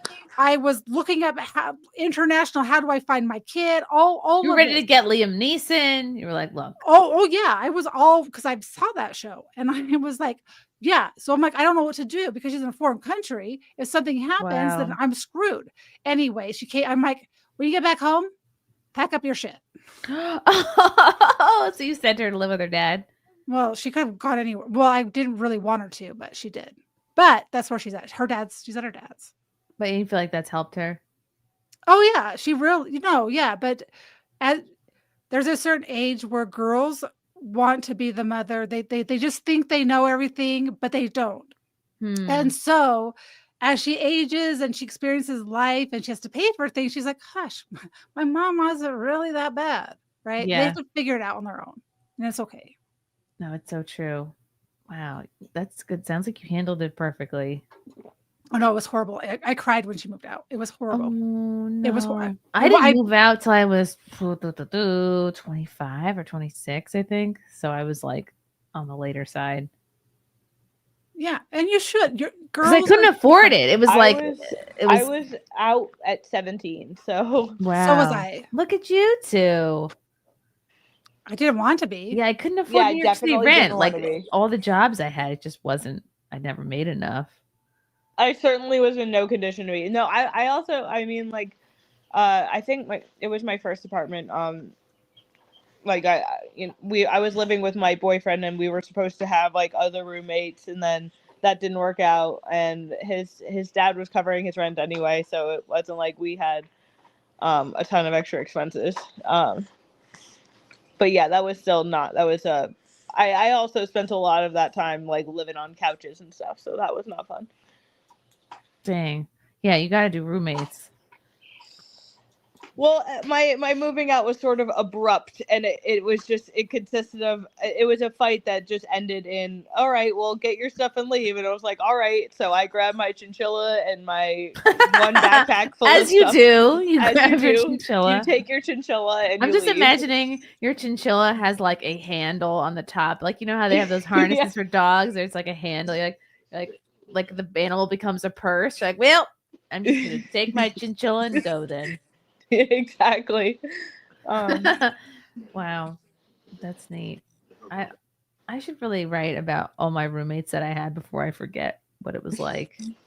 Roommates are horrible. How could you like? Especially roommates? Craigslist roommates. I was like, really? What? Oh yeah, I've had some roommate nightmares. I've had two Craigslist roommates, and one in New York. Mm-hmm. Yeah. Oh my gosh. When I lived with in Williamsburg, I lived with a man. His name is Robin with a Y, and this was the worst apartment. It was because I was in kind of a rush to get out of the last apartment because they kicked me out because I may have had a boy over, and then it upset the lesbian that I lived with, so they kicked me out. And I thought nobody was home, but anyway, so I had to quickly find another apartment, and it was a ground floor apartment in Williamsburg, and the room that was available was like the front of the apartment. So it was like on the street level. The window in my bedroom was like looking out into the street. And I lived with this guy, and he wasn't creepy at all. He was like kind of like depressed, barely there, smoked a lot of weed, had some kind of like job in graphics. So we weren't really crossing paths very much, but like he was just gross, like didn't clean. And then I had a peeping Tom situation. Like I remember I came back late one night after doing mics or shows or whatever, and I just like took my shirt off and I like laid on my bed. I was like, just for a minute, and then I look up and there's like a fucking dude standing at my window like this, and I was like, and like I was in my bra, but I was like, and then he kind of was like would like lurk for several months, like just kind of like always around, and I would just like have to run to the subway, and it creeped me out so bad. I had to get out of there. And then where did I go after that? Then I moved to Queens with another Craigslist roommate. That was Susan. She was 65 years old. I lived with her 4 years. It was awful. I had like Stockholm syndrome. She would we had like shared closets, and if I had something on a shelf that like wasn't my shelf, she would like take it out. She was so passive aggressive. She would take it out and put it in the hallway with like a Post-it on it. And she would eat my food. She ate my leftover birthday cake from Magnolia. I'll never forget that. That was so annoying. I would have been pissed. And she would eat my snacks and not replenish. And then I learned over time, I was like, wait a minute. I think I'm low-key paying the rent for this whole place because it was in Queens, and I'm pretty sure it was a rent control building, and she lived there forever. So 4 years. Wow. And I did 4 years standing on my head. Like I think I had like, maybe not anymore, but an ability to put up with a bad situation for a long time. Is that a talent? I don't know. I lasted 6 months with roommates. 6 months. I had 5 roommates in college, but the rent was $150 a month. So I was willing to deal with it. So I was like, okay, I can do this. But it was the same thing. They were slobs. They were loud. They'd have people over at night. And I was a track athlete. And so I needed my sleep, and my practices were like early.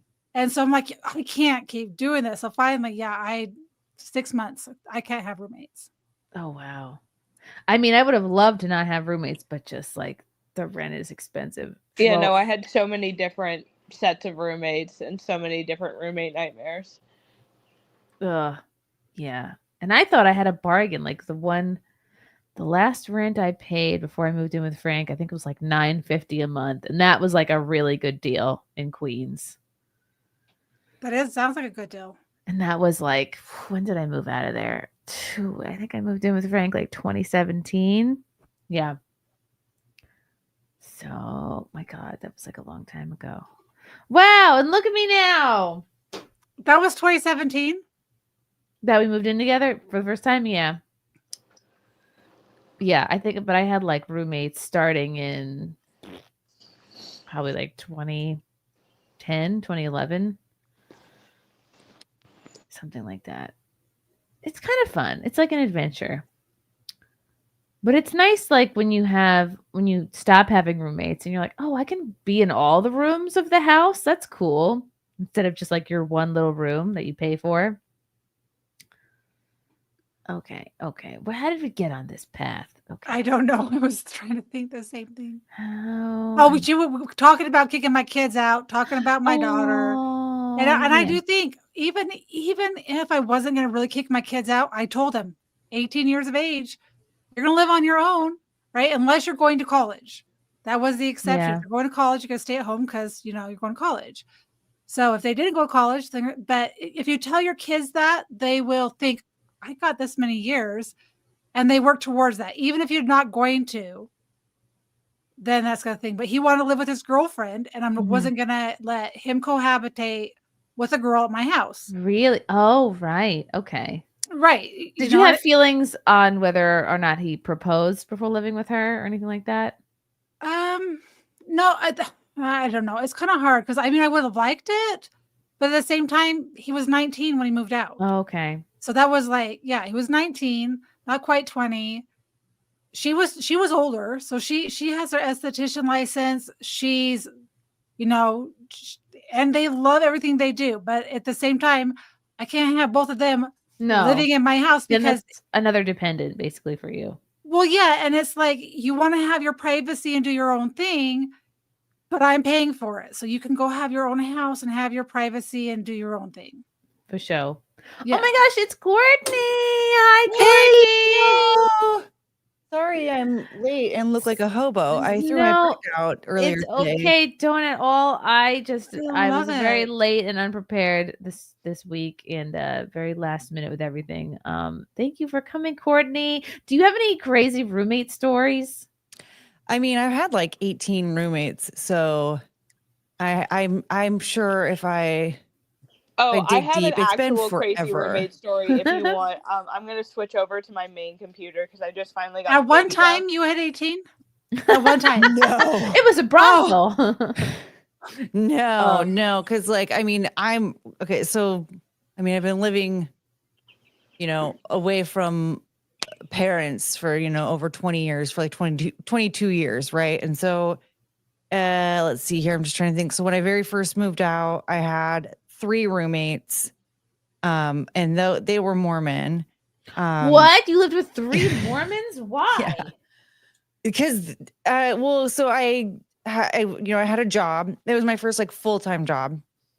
And I was trying to move out somewhere, and my coworker was also trying to find a place to live, and she just so happened to be Mormon.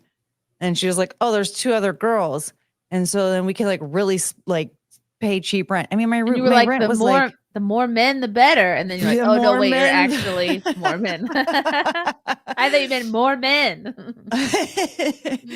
that was actually like not like that was actually a pretty fun experience because they like one girl didn't like she couldn't do anything on Sundays, and so she would record The Wow. Simpsons, and then on Tuesdays would have a group of people over that also wouldn't do anything on Sundays. Wait, is it like And- the Jews where they can't do anything on Saturdays or they need Dude, somebody to I'm press elevator LDS. buttons? I'm Mormon. So if you want to ask Mormon questions, I can tell you. Yeah, well, yeah, because it was like a thing where it was like they wouldn't go shopping, they wouldn't go to restaurants, they wouldn't make anybody work essentially. Luxury of So a like where you don't watching, do anything.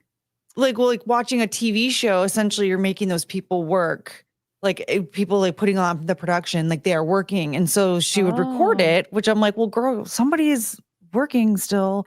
Yeah, it works. And then it work whether you on- watch it or not. Yeah, and then on Tuesdays we would all watch it together. And so we would have like people over every single Tuesday at least. And then they would oftentimes host the female missionaries. So like we'd have these girls come over like almost all the time for dinner. So it was like really fun actually. And then I would go to the dances with them too. First of all, they were like very naughty when it came to the dancing. The Mormons? Yeah. They got down. They got freaky. Are they repressed? I don't know, but they friggin' were grinding like crazy. I had a blast. Using the I was Mormons, like, the Amish. Do they dress like they're about to turn? They butter? have the special underwear. Special underwear. Yeah, the special underwear that they would wear underneath their clothes, and it would have to cover. Why do they have the special underwear? Like long underwear? It kind of. So like my understanding was that there were certain body parts that like you shouldn't be shown. Like your butthole. It's when you get married. So it's like here, right? So anything that you wear is going to cover your cleavage. And it's like if you wear a mini skirt, your clothes should at least cover your garments. So and it's after you get married, which is, do we want girls being hoes after they're married? No, you probably, because you're not trying to attract your men. After like the girls I lived with actually would wear it they wore them before they got married, but I do remember that there were two of the girls. They went on missions. That's the difference. Hmm. When you go on a mission, you take out certain vows and promises to God. And so while you're on your mission, so there's two ways to take out your endowments or to you go through the temple. One mission, and the second one is married, or you can get permission to get sealed in the temple, even if you're not married. So once you're in that situation, then you have the garments, which is where a different level of modesty occurs, right? Because before you get married, you're trying to attract a partner. And this goes for men and women. You're trying to attract a partner. Once you're married, you're not trying to attract a partner. So it's just being true to your man. You can let it all go.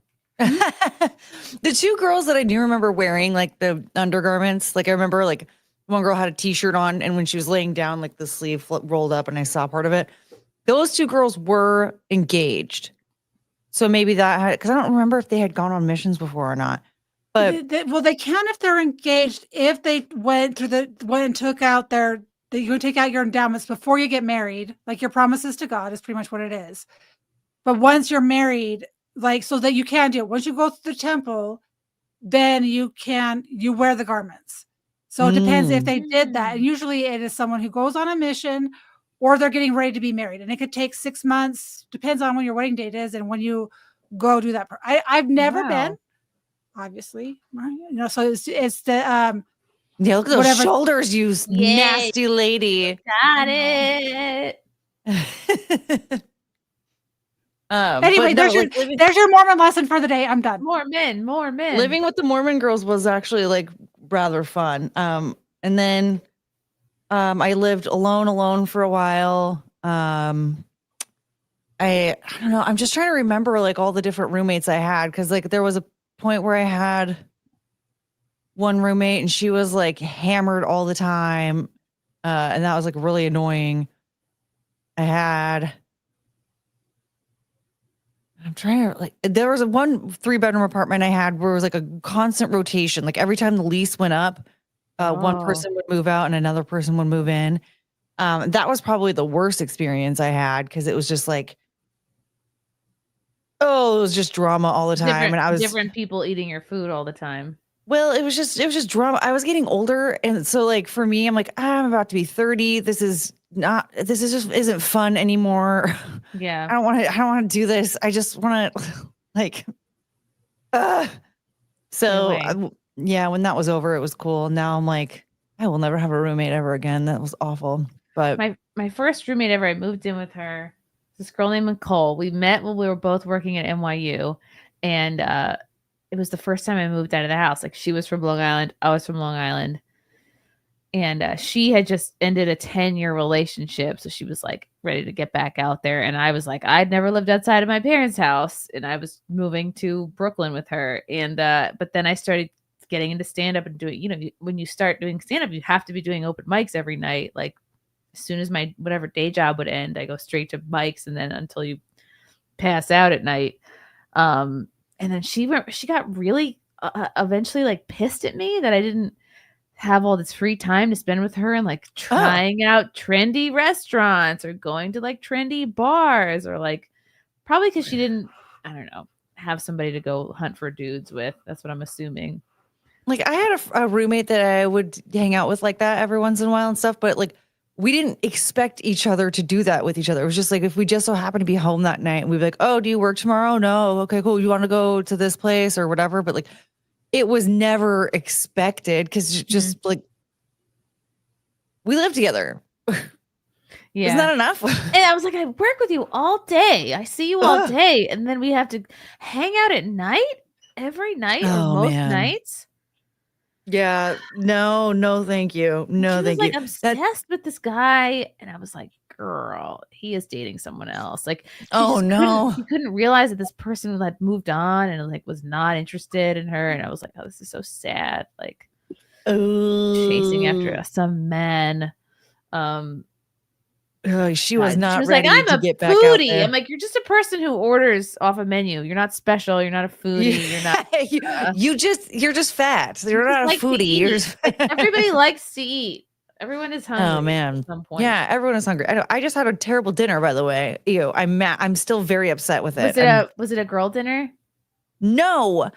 So like when you texted me, I just ordered stuff from DoorDash because like so I threw my back out earlier today. I was going to make some steaks and potatoes. Ordering DoorDash. And I threw it back out. No, because I was putting chongus on the couch when I was making breakfast, and she wanted to be in the kitchen, and I was like, "No, ma'am, you're not. You can't help." And I went to go set her down. I was like, "Oh my god, my back!" And then I was like, I'm like, the bacon's gonna burn. Help me! And so thankfully, I managed to I avoided any mishaps with breakfast, but I was like, well, I can't make steaks tonight. Like I just can't. I'm in too much pain.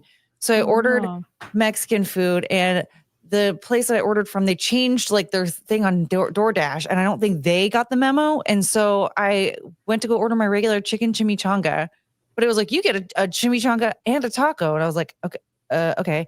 But then it didn't have a place to like select the meat. And I was like, well, I don't want to assume. So it's mystery meat. That they're going to do a chicken chimichanga and a beef taco. I'm just going to put this in the special instructions. Chicken for the chimichanga, beef for the taco. I would assume that anybody would do it that way. If you do it any other way, like there's something wrong with you. But I wanted to make sure. They did not give me a taco. Okay. They gave me a ground beef chimichanga, and that was it.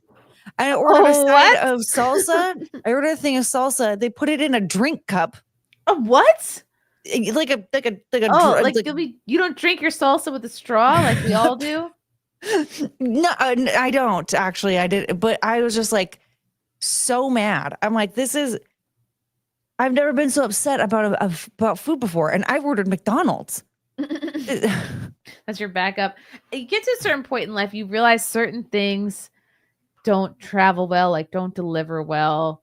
Like you never order salad dressing on a salad, and once you put that dressing on, that salad is not going to make it till tomorrow. It's going to be wet, always keep sloppy. it on the side. Yeah. You got to keep that shit I on made the a side. funny and I was on mute. And I'm so Oh, mad no. at myself. Oh no. Do it again. I said so what you really ate was cat and dog. Pretty much. That's what I feel like. I was like, I They're didn't cooking your realize like pets. how disgusting this could be. Like the ground beef, I was going to enjoy it in the taco, and this is terrible in the chimichanga. But why? It was awful. Yeah, like I think I would have been better off with eating dog. Oh no. Well, you have a don't do that. beef chimichanga or a chicken. People can't read your mind. I said chicken chimichanga, beef taco. I was specific, and they gave me they didn't even give me the taco. They gave me a or a beef chicken chimichanga. Did you call them so that next time your order's free? No, I'm giving them a 1-star review. Hell. No, you call them and you say, "Hey, I got the wrong order." Then you get a free meal next time. See, gotta think. I don't want to ever get food from them ever again. Oh, I'm mad. Some experiences you just can't unlive. Yeah, it's just like it's over now. Now I have to. The only way I can complain about food is like sort of passive aggressively, and the next day, like the closest diner I ordered from them, and it was like, I ordered like a cheeseburger with sweet potato fries, and then they put in regular fries, and so the next day, I think I happened to order the same thing with like a bunch of other people in a large order, and then I go there to pick it up. I go, did you guys happen to be out of sweet potato fries last night? They're like, no, why? Like, because I didn't get them. I got regular fries. They're like, oh no. I remember I took your order. I'm so sorry about that. And then she gave me like free like a free carrot cake, free something else. That was pretty cool. Yum. Anyway, I thought that was gonna be a better Is story. it bad that I've never in my life ordered DoorDash? No, it's good. Did you say is it bad? No, stay away from it because it's too convenient and like it like for me especially because I'm so impulsive. It's never as good as you want it to be. Oh It's no, like yeah. way too expensive. It's way too expensive. I spent $80 on one meal. On two meals and that drink cup of salsa. Am I confusing DoorDash?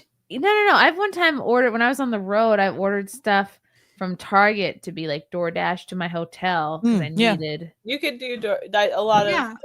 Yeah, I needed grocery shop where you do DoorDash. Yeah, you can do I needed like random bags to put breast You milk like in. because you could basically like Instacart was Right, the Instacart. thing. And then now, because like DoorDash and Uber Eats have like picked up so much that you can basically just Instacart stuff, but instead through DoorDash or Wow. Uber Eats. The times we live in. Yeah. James Garrett for 2. Chrissy, check your P.O. box. Okay. That's right, hello. damn it. Andrew Yeah. Thomas for 10. What's up, Andrew? Long time no see. Happy Easter, ladies. I am here because I think that both Sally and Courtney are sexy. Wow. I I'm guess sorry me to and disappoint Kim tonight. are chopped liver. Enjoy your Yeah, day. for real. Thank That's you, Andrew. okay. K-Max for 10. What's up, K-Max? When Chrissy used to rate the fast food restaurants, what came in number 1? I guess Chick-fil-A for chicken, Shake Shack for burgers. Am I leaving anything off the list? Oh, hell yeah. Shake Shack is the best. Yeah, and I would say Chick-fil-A is the best, or like Raising Cane's, whatever part of the country you're in. Yeah, but like a good Kennedy Fried Chicken in New York was always my favorite. Oh, that's like, yeah, city. That's like Harlem chicken. That's like that's black people chicken. Harlem chicken. That's like been up for 2 days and stumbled into the like latest open chicken place. Yeah. Man, I'm in too small of a town for anything like that. I don't even know what the hell any of that is. You know, New York will. I don't think New York will ever be the same. But I am glad I got to like grow up in it when I did. When it was cool. When it was so cool. I feel like I was there on the tail end of. I was there in the tail end of Williamsburg being cool because I moved there in like 2010 or 2011, and it was cooler during the early aughts. But I caught the tail end right before they put a Dunkin' Donuts there. That's when it went downhill. That's when I was like, okay, this That is now, Dunkin' Donuts. Now anybody can come here. K-Max, thank you for the 10. It was Easter today, but was also Yes. WrestleMania today. So asking for SimpCast ladies, does WrestleMania mean anything? Name me 3 wrestlers, past or present, who were cool. If I can name wrestlers, it's only because they were featured on the Wrestling Good Humor pod. John Cena, Chris Benoit. Hulk Hogan. Hulk Benoit. Hogan. Those two Chris Benoits. Who could ever forget The Chris Rock. Benoit? I don't care what you The do, hit- WWE. was somebody we will called the always remember Hitman? Chris Benoit. Was there Bret the someone called Hitman Hart. Yeah, he was featured My on mom wanted to one of bang the ice him cream so pops. bad. I remember the Good Humor Man. It would be like a cookie with like a wrestler printed on it, and then a layer of vanilla ice cream, and then the back layer was like a chocolate coating. And, Carrie R in the chat mentioned one of our favorites on my channel, Taylor Shabusiness. What? This is a woman who she's in prison for murder and now has a hearing for an alleged assault. I can't believe that's She's a real your- name. she's your hero. Taylor. She's your hero. Taylor Shabusiness. And she Florida she's now stabbing? so she just recently allegedly assaulted a prison employee, and so now there was a hearing for it, and she attacked her lawyer. Oh, you want me to send it to you?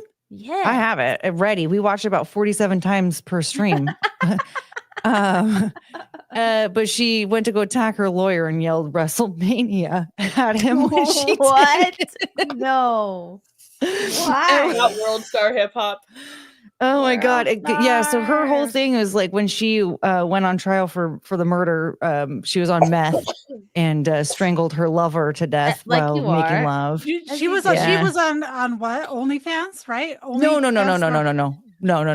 You're thinking of Courtney Clancy. Oh, Taylor Swift you're Business was on meth and was making love to her friend, and then during coitus she strangled him to death and then continued making love to his body and then dismembered him. Did he tell her to mind her own business? She's the one that cut up the body, right? And like her friends got rid of it. I put the link in the chat. She put up the body and put it in buckets, and the mom found his head in the bucket. Her son's body. His head. Horrible. His head. All right, this isn't like graphic, is it? Okay, no. No. This is just her in court. Guess we'll find out. YouTube has not warned me. Where is Mrs. Jabidness? Just one witness. We're asking for a sequestration. Oh, I see.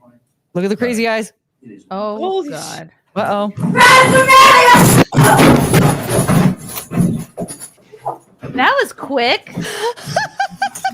We're off the record. I'm so impressed by the speed with which these sheriffs.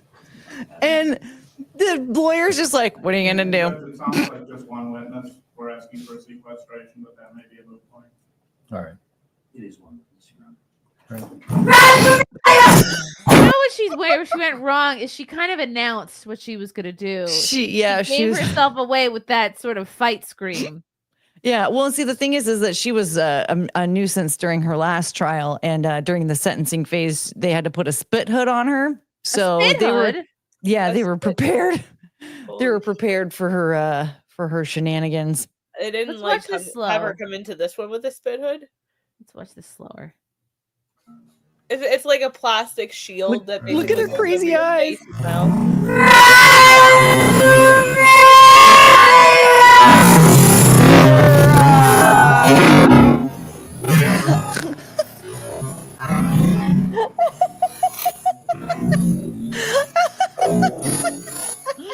Wow. If only Trump had bodyguards like this. That's what Keanu said when I showed her that the first time. Oh, really? Oh, that's funny. Yeah. Look at the moment where how frightening is this? Oh my God. It's so good. Something scarier. Literally gave me shivers. I just got the willies. I watch this like 20 times per stream now. All the heebies and the jeebies. Oh. Who is this person? So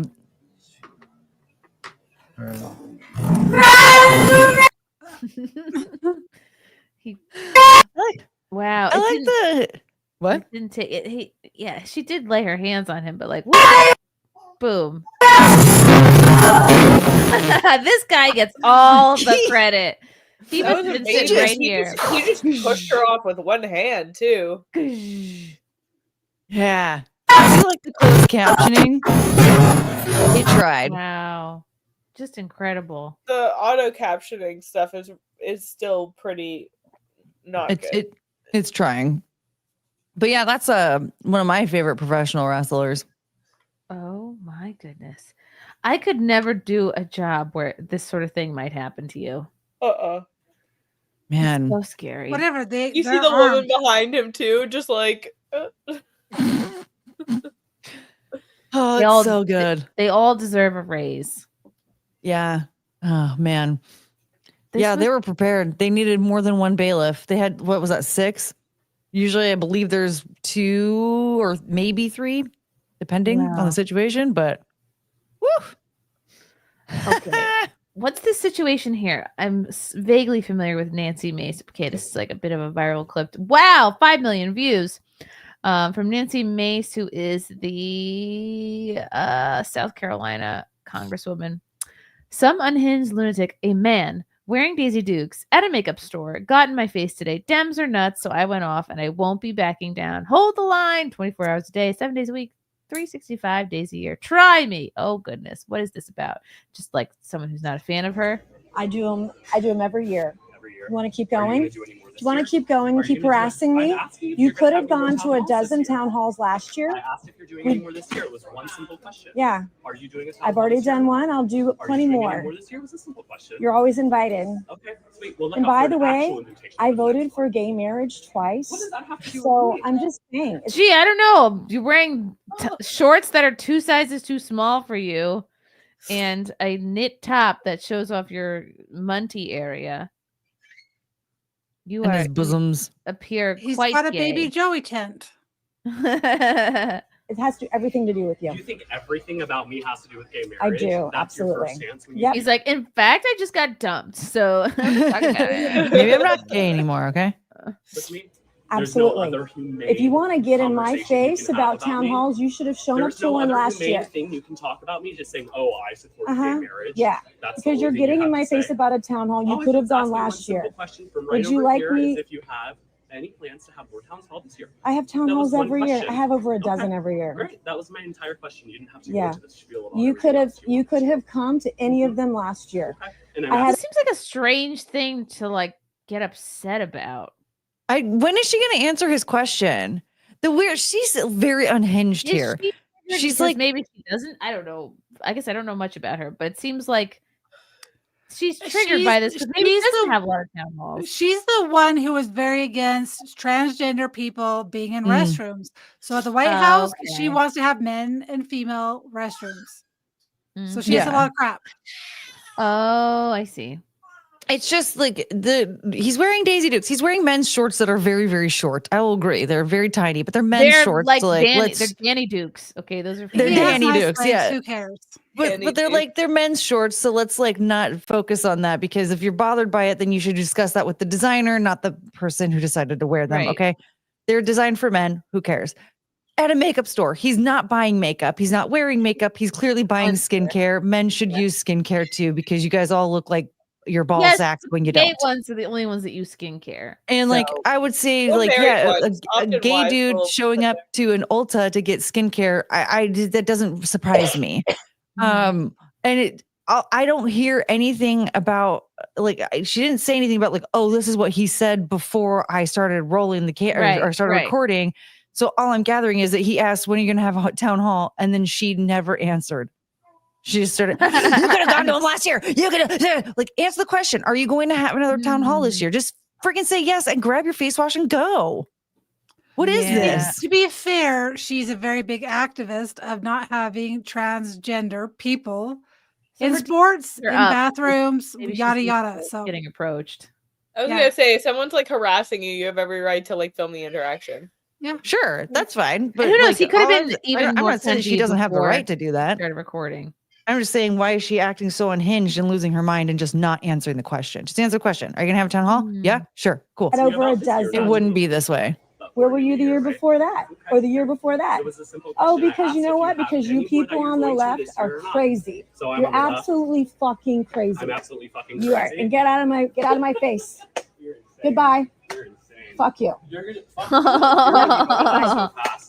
I'm not. I'm not. I won by so much. You're a disgrace to the That's state. That's what you are. funny. You're a disgrace. I asked you a simple question, and you just to go on this tirade and tell me "fuck you." Yeah, fuck you. Disgusting. Get out of my face. Fuck you. Get out of my Oh. face. Probably Try it gay. again. What's your name? What's your name? What's your name? You say "fuck me"? Yep, I That's sure the did. first thing you're gonna say to me is "fuck me" for asking you Absolutely. a Get the question? fuck out of my face. Fuck you. Now. Fuck you. Fuck you. You couldn't take me on, baby. Stay the fuck away from me. Wow. Politics in 2025. God bless America. Be an elected official. Jesus.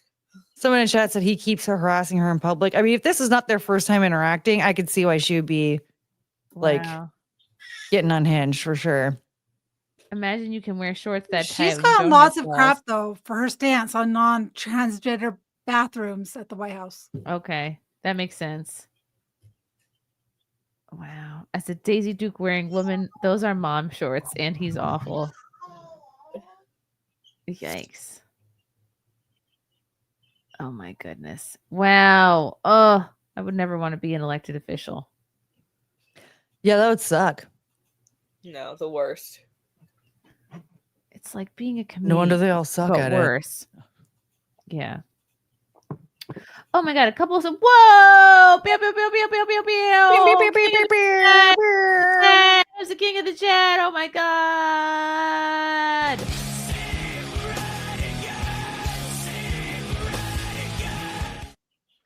William Kalal, hello. Thank you for the hundo. Your young man needs a train set. Aw.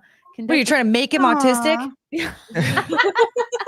Conductor Chrissy always keeping You've been show on watching too much track. Drive Except SimpCast 100. No, no survivors on that one. Nope. We just forget about that one. You know, every 100th episode, maybe I'll do a show that results in my losing a friend. That makes for good TV, doesn't it? Yeah. Oh, If you lose a friend, were they really your friend? that's true. I really thought she was. I had visited her in Florida. We chatted. She had done some interviews, but yeah, clearly she was Just not. invite Ashley St. Clair.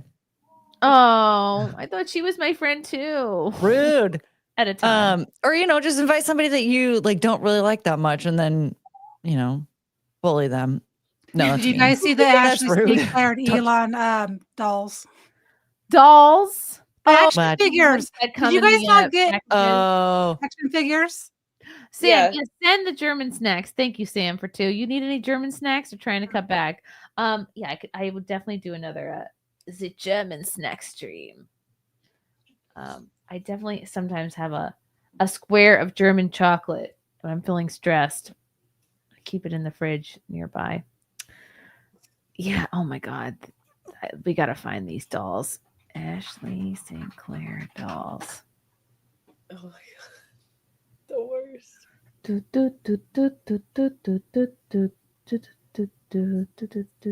Might have to search action figure. Oh, I will show you. Here's one. I have a whole thread of action figures. Of this everyone. One looks. Oh, do send it to me. I found one here. I this have a one, whole thread.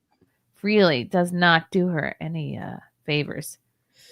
That one looks like Laura Loomer. I was gonna say everyone says this one. I'm gonna be adult. Ashley, I love you, Elon. Before the nose was Unemployed. fixed. Why does she have 3 black babies from Elon? That doesn't make sense. I love you, Elon. Just a sign this is unemployed. 2 Cybertrucks, a wad of cash. I mean, she shouldn't have any cars there. She got rid of them. Right. She sold it. I don't think she's unemployed. Doesn't she work for Babylon Bee still? No. A long time ago. Not anymore.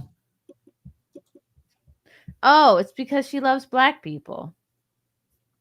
Who knew? People kept trying to say that her ex was like black and her baby's partially black or whatever. No, and I don't see any evidence. met the baby and the ex. They're both white. I had to like search for it. I'm like, these people don't look white, or they don't look black. I don't think he's black, but he definitely does not look white. Like white, yeah. No, if anything, he's maybe like, I don't know, Italian or something, but he's like, the black version of a white person or whatever. Like he's not even like, he's even a bit tan for Italian, but he's definitely not Hispanic. If he is, he's hiding it really well. Turkish or something. I don't know. I've never seen him in person, I guess. He definitely looked more white than black, but I don't know if he didn't. Somehow I'm friends with him on Facebook. I don't know how that happened. Huh. Friends on Facebook. Facebook. That's a vintage statement. Really? Yeah, I like that's why. Like I said, I don't even really, because I've never. I hate Facebook. Every time I log on there, which is like maybe once every few weeks, I get an alert like your because I stream to Facebook as well. They go, your podcast was taken down for hate speech. It'll be like this show. It'll be like any random ass podcast I do. We have to take it down for hate speech. It's so ridiculous. Man, Zuckerberg is still a pussy. Facebook. I hope we're streaming to Facebook right now. Zuck, you're a pussy. Mm-hmm. Yeah, I hope you watch this. I hope you're watching it personally. I hope you have to watch this personally before you take it down. You suck. Just like Clockwork Orange style, someone has like his eyes. Like, Watch it, Zuckerberg.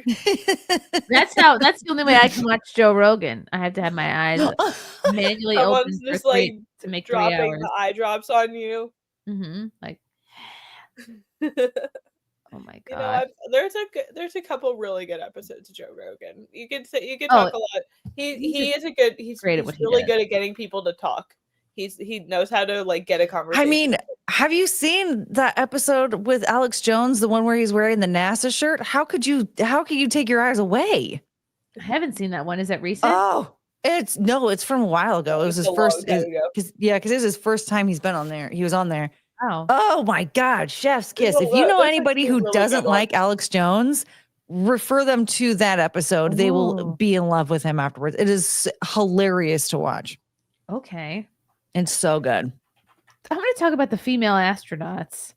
Oh God. What are your They guys' are not thoughts? astronauts. Do you think they're faking it? Fraud. It's possible they faked the whole No, thing. that was not real. Fraud.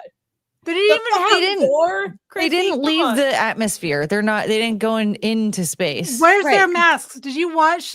Look at those Elon eyes. You sent can't tell people me up? she's not jacked up on mushrooms right there. No, did you not see Elon send look people high, into but she space and they doesn't had the masks on? They don't have masks. Wear their masks. Oh, There wasn't a single burn mark on the freaking thing. Come on. Right.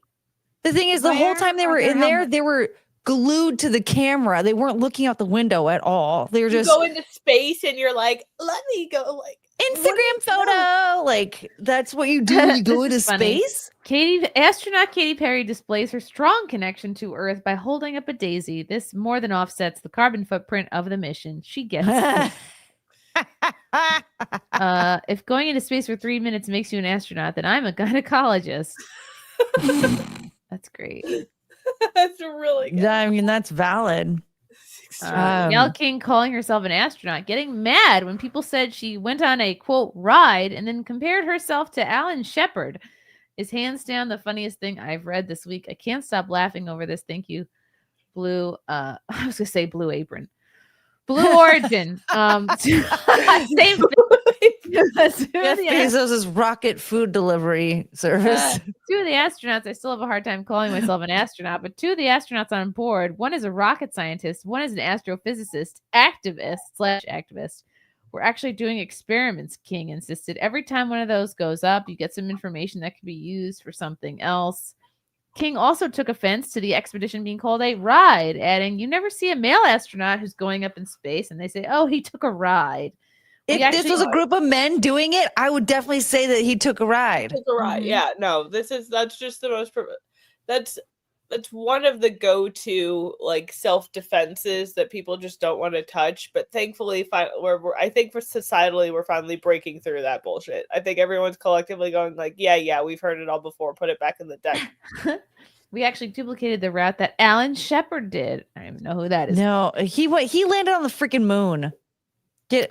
No one said he took that ride, she continued. Are you guys really think that people landed on the moon? No, well, I don't that's think what we believe that Alan Shepard did, and she's trying to say that she did the same thing. Flat Earth. No one said he took that ride. She continues. It's probably more like a donut shape. You know what I'm saying? Ooh, with icing. With icing.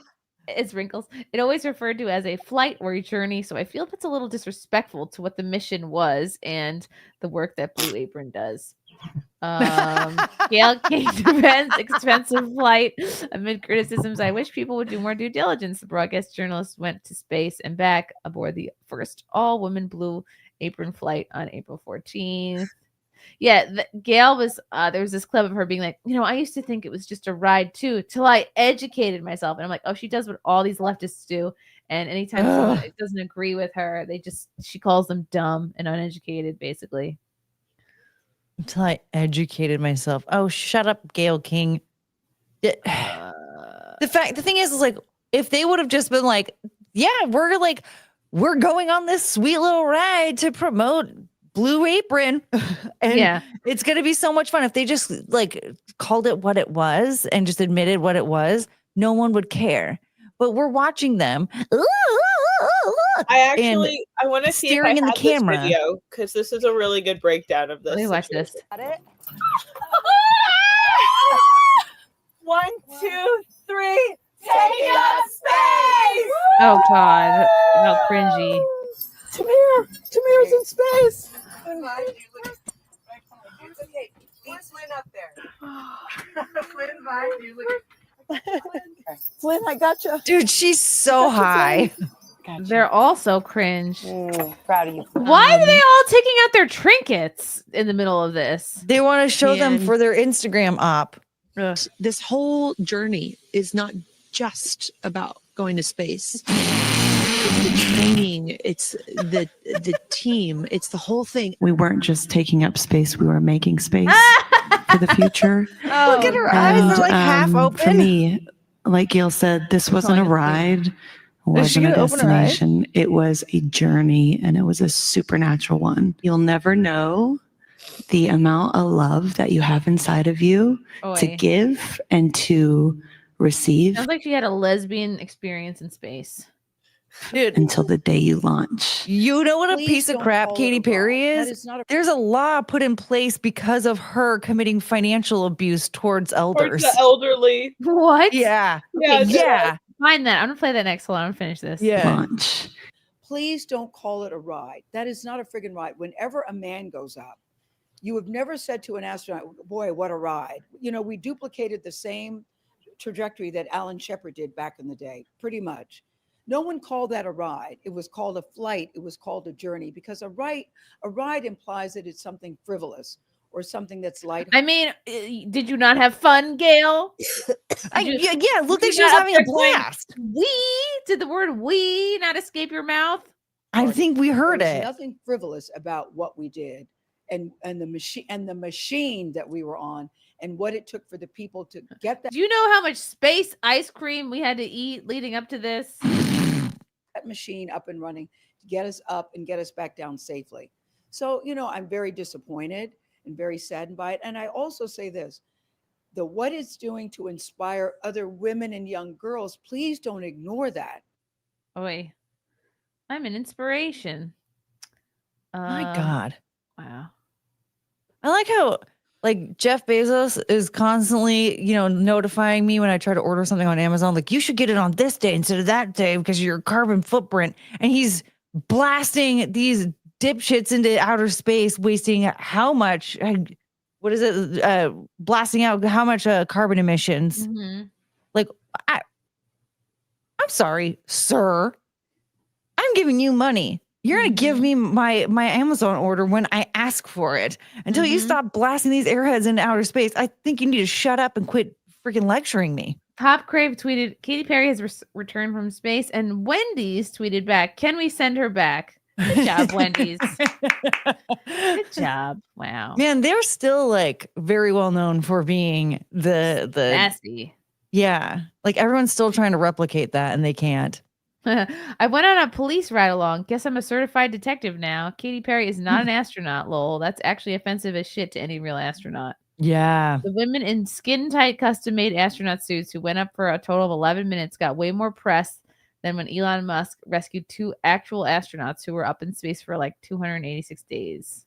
Wait, like, dude, look at the hair and makeup. Like, how many hours did they spend in hair and makeup just for this photo? There's something very not astronaut-like about having your hair down in space. Like, I don't know anything about space, but I think immediately hair back, You don't want food flying into your hair. I don't know, liquids that get loose. A helmet is usually like what happens. None of them have helmets. None of them have they don't have like proper spacesuits, and we're supposed to believe. All right, We're I supposed to believe that this found was- it. What SpaceX, when they send people up in SpaceX, look at this picture. I just put it in private chat.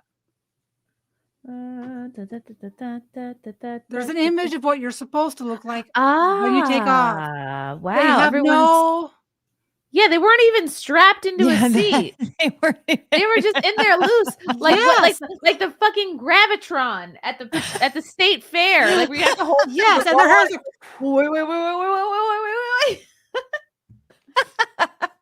wait. Wow. Just saying, there is a difference. Ram 2 mission will launch cryptocurrency billionaire Chun Wang. That's not even a real name. into orbit with these 3 crewmates on March 31st. Okay, look at that. Chung Wing is not even a real name. Yeah, Wang Chung. Everybody Chung Wing tonight. Everybody Chung Wing tonight. That's the best name. So I'm just saying, I watched this thing go live for like 3 hours. And to see the difference, and you have them like gravity, their whole face going backwards in their helmet. And then you see takeoff and they don't have any oxygen mask. I'm sorry, you can't survive without oxygen. Not with that attitude. I've never heard of like a group of astronauts going like 1, 2, 3, take a space during liftoff. Like I've never heard of that before. Because take it seriously. It's space. Yeah, they didn't even leave the atmosphere. It's just annoying that they couldn't just admit, like, yeah, we basically went on like a roller coaster ride on Extreme. Be a little bit of a fear that you might die. Like then I'll believe that that's space. None of them were scared. Katy Perry was jacked up on shrooms. The first time they sent real people up, it blew up. So you think they're sending celebrities up? Yeah. And I was kind of hoping they were, because we had a conspiracy. Every single person was involved with like either Pizzagate, trafficking. That it was some kind of like what do you call it? Like a portal. They were going to get rid of them. I was like, oh, please do like it did back in the day. Wow. That'd be funny if like every couple months we had like another one of these and just another small group of Epstein listers just out. Katy timed her drugs that when the ship was coming down, she too was coming down. It ruined everything to the Twitter chat. Russell Hall for 2. Zuckbot would take any one of you on in the ring. Oh, I could take on Zuckbot. Russell Hall for 2. Sigh, it should have been a Daisy Chain. No, not this again, Russell. No. Russell Hall. I believe plenty of astronauts have landed on Katy Perry's moon. Rumors are to be believed, that is. And Russell Hall again. What do we think? Space diaper or space catheter? Oh, space diaper. What do you mean by moon? Do you mean we like were her walking the dogs in the park on her derriere? I forgot doggy poopy bag, so I just used a diaper. I opened up a diaper and I just. That's how you clean up Muffin and Waffles poop on their walk. Well, just this one time, I was like, "Wow, I don't have any poopy bags." I'm like, "What am I going to use it?" See, the moon landing was fake. Use a book. We'll use a book to like scoop it up. No. Just trap it in a book. I remember one time having an issue with forgetting poop bags, and I used like, thank God there was garbage on the ground, so I just like used like a crushed up like one time I Coke used can and like many years ago like a paper cup. I had to shimmy it into a paper cup. Yeah, sometimes, whoops, and put the lid back on. I sent in a video to the private chat. Okay. Blue Origin ladies, we're about ready to have liftoff. Oh, okay. It's a little blue chew there. Thank you. Oh, thanks, Blue Apron. Thanks a lot, Blue Apron. Oh, okay. This is gonna be very gratifying for me. Okay, thank you, Kim. Let me pull this up. I had a better video. This guy's video is way funnier, but I can't find it. But at least we can watch this. Told you this was fake. Blue Apron. Dord Gaff triggers conspiracy theories about latest space mission. What's I'm upset. Out of her mouth, but really her heart. And is that Jeff Bezos out there right by the capsule? Kind of hard to see. That is. Here we go. Yeah. Here goes Jeff Bezos to open the hatch. Oh. He's like, am I sticking my butt out enough? She didn't really close it again. He was hoping it did the.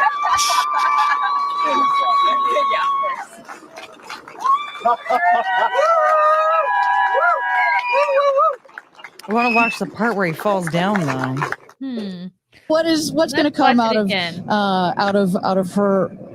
Yeah, they open it. Mouth, it opens, really and they're like, "Hey, use that shut Jeff that door." Let's play it again, but slower. What's gonna come out of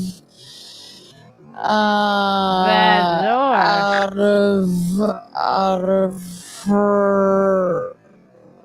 Man, Is that the audio? lady Because it sounds weird. We're watching on slow, like super slow mo. I don't know. I just like how that sounds for some reason. I'm like, the audio sounded retarded. I like. Yeah, well, that lady already sounded retarded. It looks like a tent. Does that not look like a tent that you It pop does. up and go camping? It does look like a tent. This is staged. It does look staged. This is staged. That they this never had. They didn't even have the things over their head. Like this is fake. So is this like a little zero gravity pod just in the middle of a desert here? I guarantee there's no way they didn't even have their mask on for oxygen or their moon boots to make sure that their feet stayed down. Where do you see moon boots that are weighted to make sure they don't float out into space? I don't see them. Moon boots are ugly. Did they have ugly boots? No, they had cute boots. They looked. One of them had heels on. That was real funny. Yeah, those are not my moon God. boots. Let me pull up this other clip. I had a feeling. I just like seeing the proof. Jeff Bezos trips and face plants. First time he's felt like a normal human. How was he just conveniently there when it landed perfectly the way it's supposed to? It usually goes into the ocean. Out here with our audience, so it's been really loser. Thank you for sharing how you feel out here with our audience. Everybody good. Everybody good. It's been Whoa. really Yeah, he fell into a little ditch there. Yeah, we love being able to share this experience with you, and thank you for sharing how you feel here with our audience. So look at that. He was hungry. He had an appetite for shit. And just ate it. How could you not see that? Because he's busy checking on the windows. This is so fake. This is like great. All of Elon's people land in the ocean. Wow, look at this. Another. The way rich people play, Jeff Bezos sent his extramarital girlfriend and her girlfriend's girlfriends to space for a trip. We haven't seen it. I want to see it myself. Where's their 1, 2, 3, take us space! What if they went up there looking for the rest of Lauren Sanchez's nose? It's floating. It's like Michael Jackson, you just kind of they're like, there it is. Oh wow, Bahamas sticker. Where's your mask so you don't die? Like I want to know. Where's the oxygen? Oh, look at my trinket. Butterfly. That is a child trafficking symbol. Oh, yeah. Look at that. Baphomet. We haven't seen it. I want to see it myself. Oh yeah, the symbol was like an upside down Baphomet. Yep. Like this is like a goat horn thing. Yeah. Face. Oh, Monarch. Yeah. MK Ultra Monarch. Project Monarch. Wow. They're just in a 0G chamber. Russell Hall. He tripped in a landing crater, Chrissy. Oh, of course. Sure. Okay. Is that something you want me to look up on Urban Dictionary too, Russell? Okay, see you later. Oh, she's gone. Now what? What do we do now? I don't know. What do we do without her? It's the takeover. No, that whole thing has been like such an absolute shit show, though, just from start to finish. Like just the fact that they're trying to say that they did something so important and they're trying to like be an example to girls and all this stuff. Like Lauren Sanchez, all you've ever done is like dick hop from rich guy to rich guy. Like what example are you setting to girls? Like, okay, just keep dick hopping until you find a guy with a spaceship. Like what are you like? What example are you setting to girls by going on a ride in a pod that looks like the tip of a penis? They're staging it for the next one.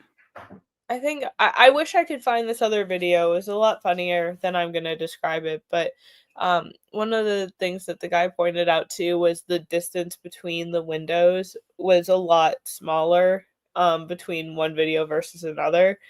So like they don't even look like, it's like there's so many, especially like, I mean, I guess like, I don't know, like Gen Z more so, but like I feel like I've kind of have like a sixth sense for like AI and for computer generated imagery. And like you look at that launch video and you tell me that doesn't look total. No, listen to this. So here's why splashdowns were and still are popular. Many large sites are coastal, making splashdown a convenient return point. Softer landing. Water can provide a less jarring landing than a hard surface. Yeah. Avoiding weight reduction, avoiding the need for landing legs, and other ground-based equipment can save weight. Was there any legs on that little thing? Nope, there wasn't. Reusable rockets. While splashdowns are still used, reusable rockets like SpaceX Dragon capsules have introduced new possibilities for landing on land. Okay, but that's Elon, where they capture it with those little arm thingers and they just like land safely. They don't land back on land, and people are just like, "Oh, that's so cool." They don't do it. Yeah. It's fake. Yeah. Well, like the first time I watched like the first video that was circling around, the first thing I thought was like, this looks green screened. And I thought like maybe I'm jaded because like I totally automatically agree. assume everything is fake, but like nonsense. yeah. And so I don't know, like it kind of makes sense that like, okay, this was just all video footage that they took beforehand. And because there's just something super suspicious about it. Like, I'm sorry, but if you're shooting me off in up in the sky, and it's supposed to be some like big, pivotal moment for everybody or whatever, like I'm not staring in a camera like, look at this daisy that I brought that I can see like 1 million of these as soon as I get back down to earth. Like, no, I'm gonna be staring out the window like, oh my God, look at the clouds. Look at that. Like, I'd be freaking out. This is not the Blue Origin logo. And No, it think is. looks like it. No, it is. Yes. The one on the Wow. patch is them. Oh, I'm sorry. The little baby chicks are distracting me. Oh, Chrissy, did you hear what I said when you went pee, or did you have your audio off? That it was the patch. That it was like it was the right side up, upside down thing. Did you have the audio on when you went pee? Potty break? Yeah, it's a different room. No, did they? No. Okay, so never mind. You heard a flush? No. Oh yeah, no. You totally she wants flushed. to know if you heard what she was saying when you were gone. Oh no, I didn't. Okay, so I don't know if you. It's not like a concert where you can hear the band when you're in the bathroom. No, when astronauts return to Earth, they do not land on land. They typically land in the ocean. Why is that? Because for Softer one, landing. Softer landing, Well, you need legs. That doesn't really make sense, but Legs. Did you see legs on that spaceship? No, that it looks landed? very much placed. Exactly. So Elon's the only one that's recaptured a rocket and With landed. the little, like the holdy guy that was like, yes, but they land in the ocean because it's more gentle, or else it's like you die, right? Hold on, let me. Yeah, actually, it's like kind of surprised that thing didn't topple over. Like it didn't like skip and like. And let me pet the chick. How did they get there so perfectly after 11 minutes? They were all just in the right place when it landed out of the sky. Yeah, the whole thing is just very suspicious. Very suspicious. Oh, highly sus. He looks like Ping. Are you familiar with Ping? Duck Duck Gook's brother. Yeah. Remember the story of Ping? I remember kind of this from last summer when this was one of the books of my youth. For a second I thought it said rapist rare book. That's they should change the name. Ping, the story of Ping. Ping. Oh, it's about a Chinese duck. Yeah, this is the cover I remember. Uh-oh. The dog wants to change. He's good to him. Oh, he's like, he's for me? Cheep, cheep, cheap. Yeah, Courtney, whatever you're doing differently with your makeup, it looks really good. You look like younger and I was going to say the same thing. It looks way better. You're glowing. I don't know. I slapped it on in like 5 minutes You're and was cried. Can't take compliments shutting down. I was like, I went like like I feel like I like a kindergartner, like just kind of finger painted on my face for 5 minutes, and then thank you. Can the little you look very good like that. Can the peepers? Thank you. Can they fly? They can't now. They probably. I actually don't know if these guys will be able to, just with the way that they're bred. But they can at least kind of. Do they run around with their wings like? Yeah. That's so cute. Oh my god, the little what a petable head. Oh, He does have the most petable head. Ping. I miss my dog. I would just call them like Ping 1, Ping 2. Like I said, I've been doing chickies and chads, and Oh. occasionally we get a chickie Minaj. What is that? Oh, just when they're being particularly sassy. Oh. Oh, look, it's the floating doggy. I had to get Chonk.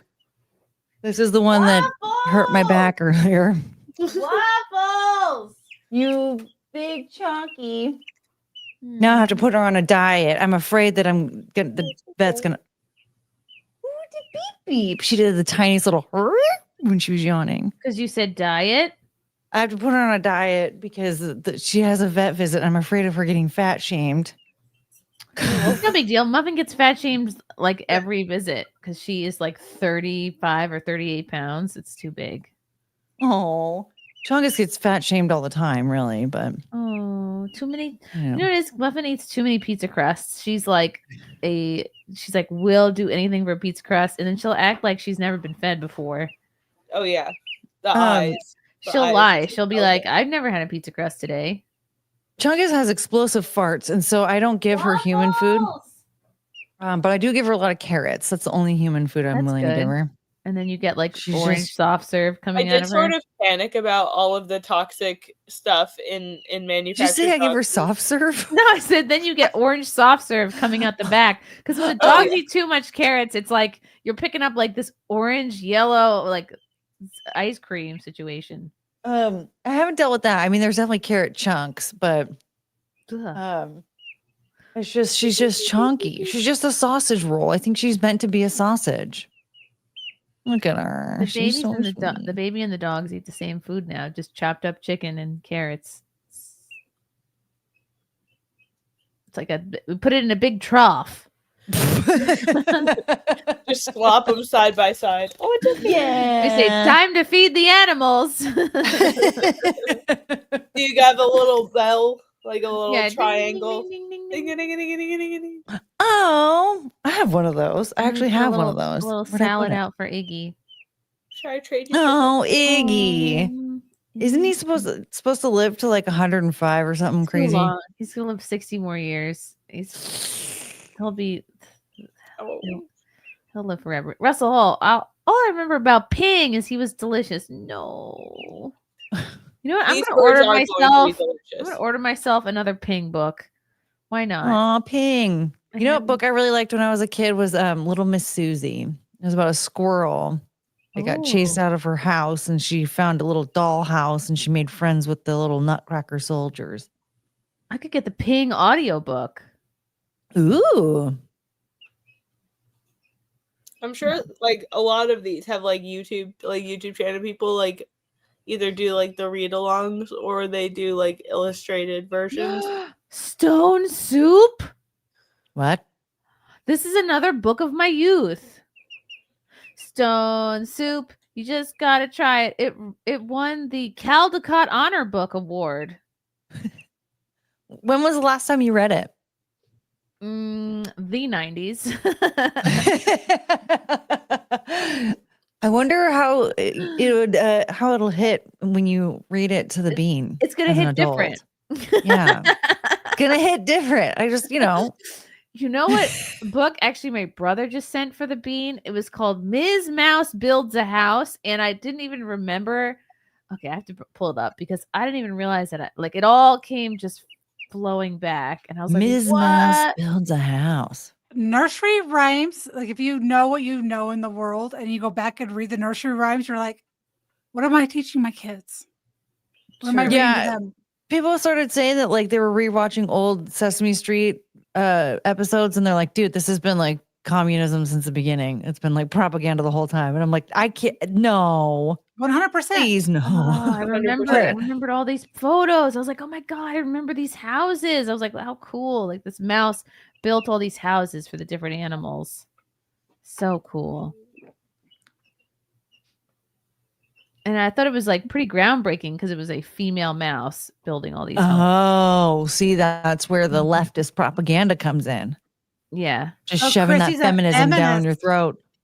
No, it was how like old school, the good feminism, which is like without like being thrown in your face. Feminism was never good. Just low key. Oh, a woman's doing something. No, You know, it doesn't have feminism was never good. They made you think that it was good. Women should go out and work, and we should do these things because being a stay-at-home mom really sucks a lot because it's hard. They made it seem like, oh, you're just settling or you're just procreating. Being a More stay-at-home mom is people awesome. cheated since feminism than ever before. Wow. Because you have men and women at the workplace that should not be working together. They were able to lower the value of a worker because you double the workforce. You don't need to pay them as it's double taxes. And you have homes split up. It's like the same people who are like, oh, they'll pay for my abortion. It's so nice. They're so compassionate. And it's like, yeah. It's way less expensive than paying for your maternity leave. You're out of your mind. True. Did you just say Keynesian economics? What? Did you just say Keynesian economics? No, I didn't. But I thought you did. Okay, Zato says Daniel Waffles Curlon. Thank you. I think Russell Hall Stone Soup equals backdoor communism. Russell for the yellow boy. Chrissy, what is your view of grok? I bet if you tested grok, it would be right only half the time. Certainly not worth $50 a month. It even drew Courtney with brown eyes and big arms. Try arguing with grok. I don't use grok. I use grok maybe once a week. I one time spent 3 hours arguing with grok about Keanu's gender. Wow. I'm mad. I hate grok so much. It's not worth any money. I definitely don't. It's not the reason why I pay $50 a month for Twitter. It's like, I guess it's a work expense or whatever. I think it's okay. I don't know. It can be entertaining. Like I one time asked it like write a joke in my style, and it was like the fucking worst thing I've ever read. Oh.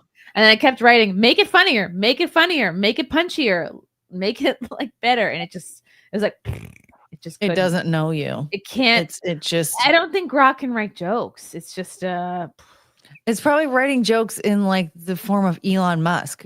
Just. Right. Yeah, just not jokes. Okay, let me do this in real time so people can see why grok is useless to me. I love the chick's little curious little face.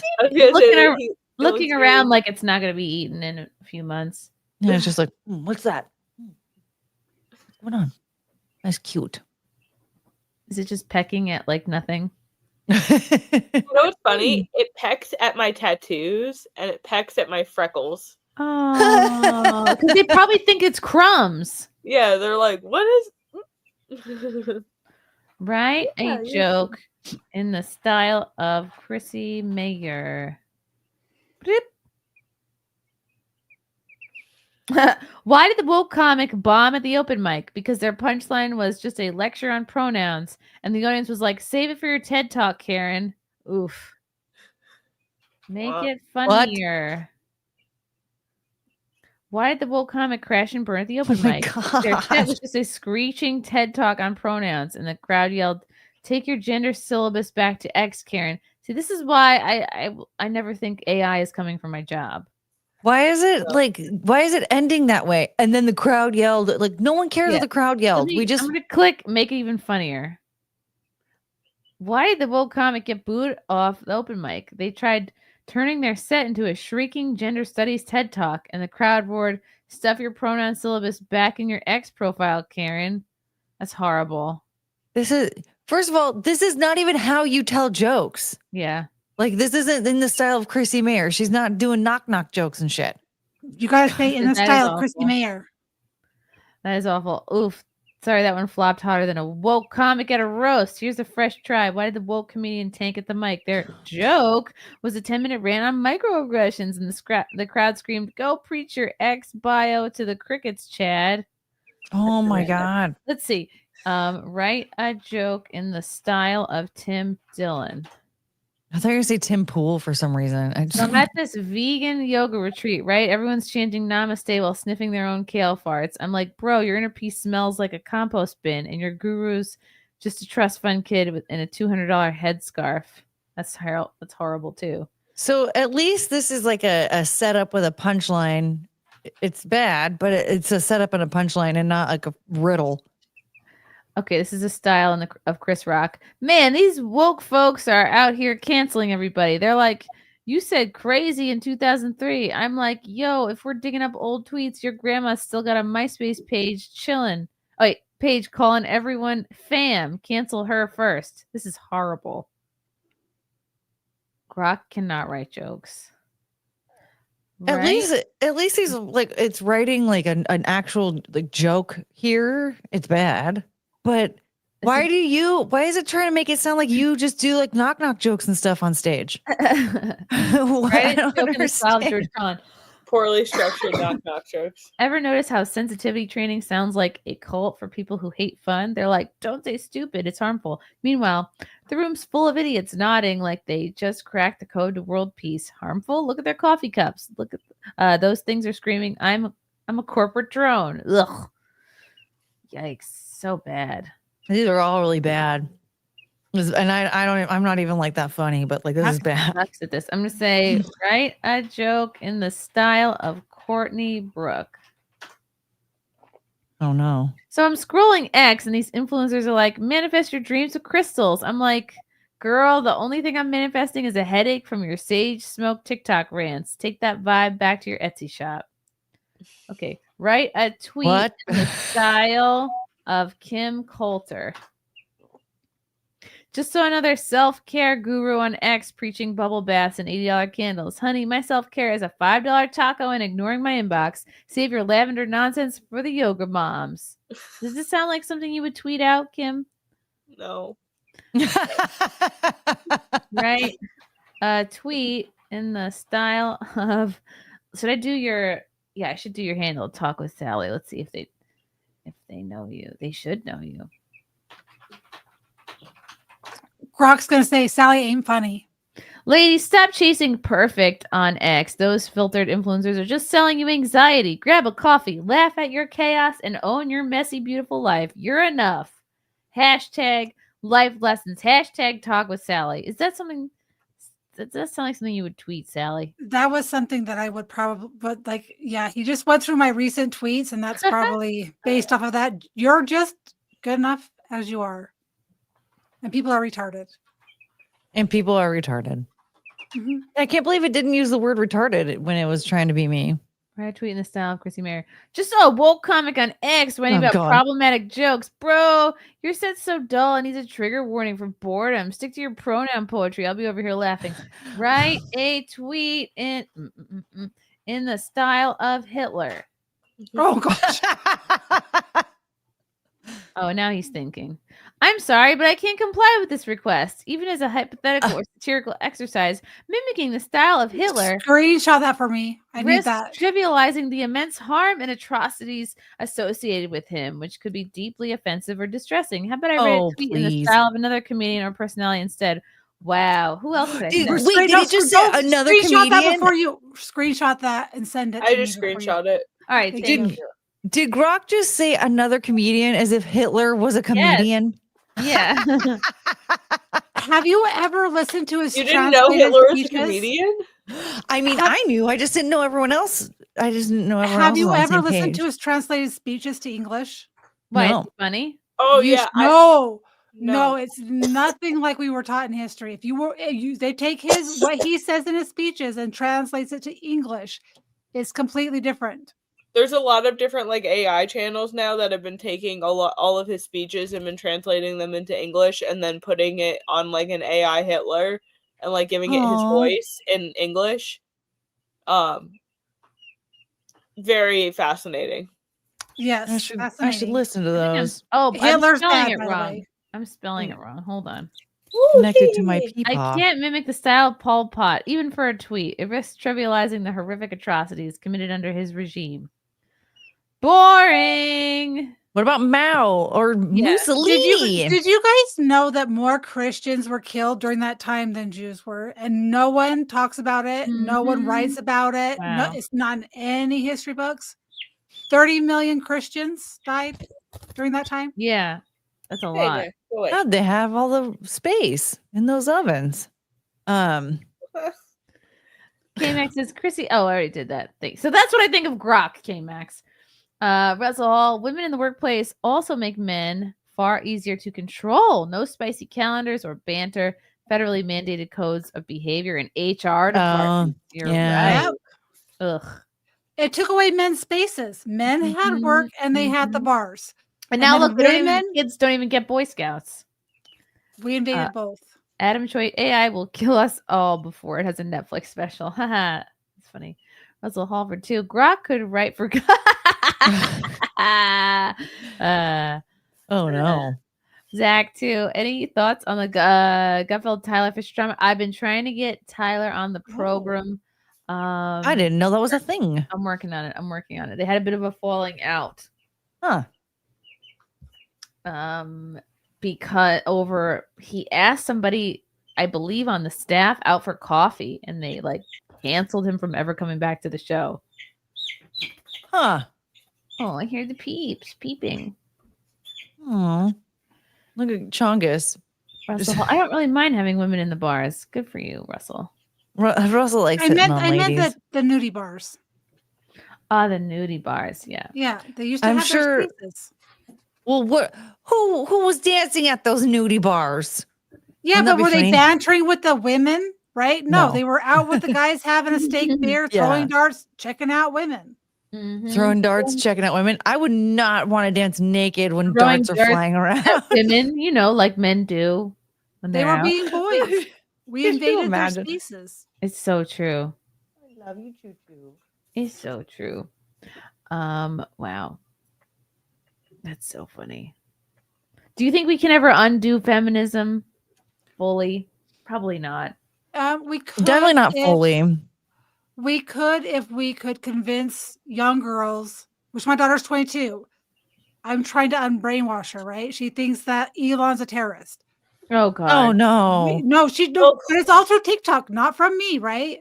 But if we can somehow instill that your priority, being a mom, being a stay-at-home mom is not a bad thing. Does it suck for women? Yes, it's hard.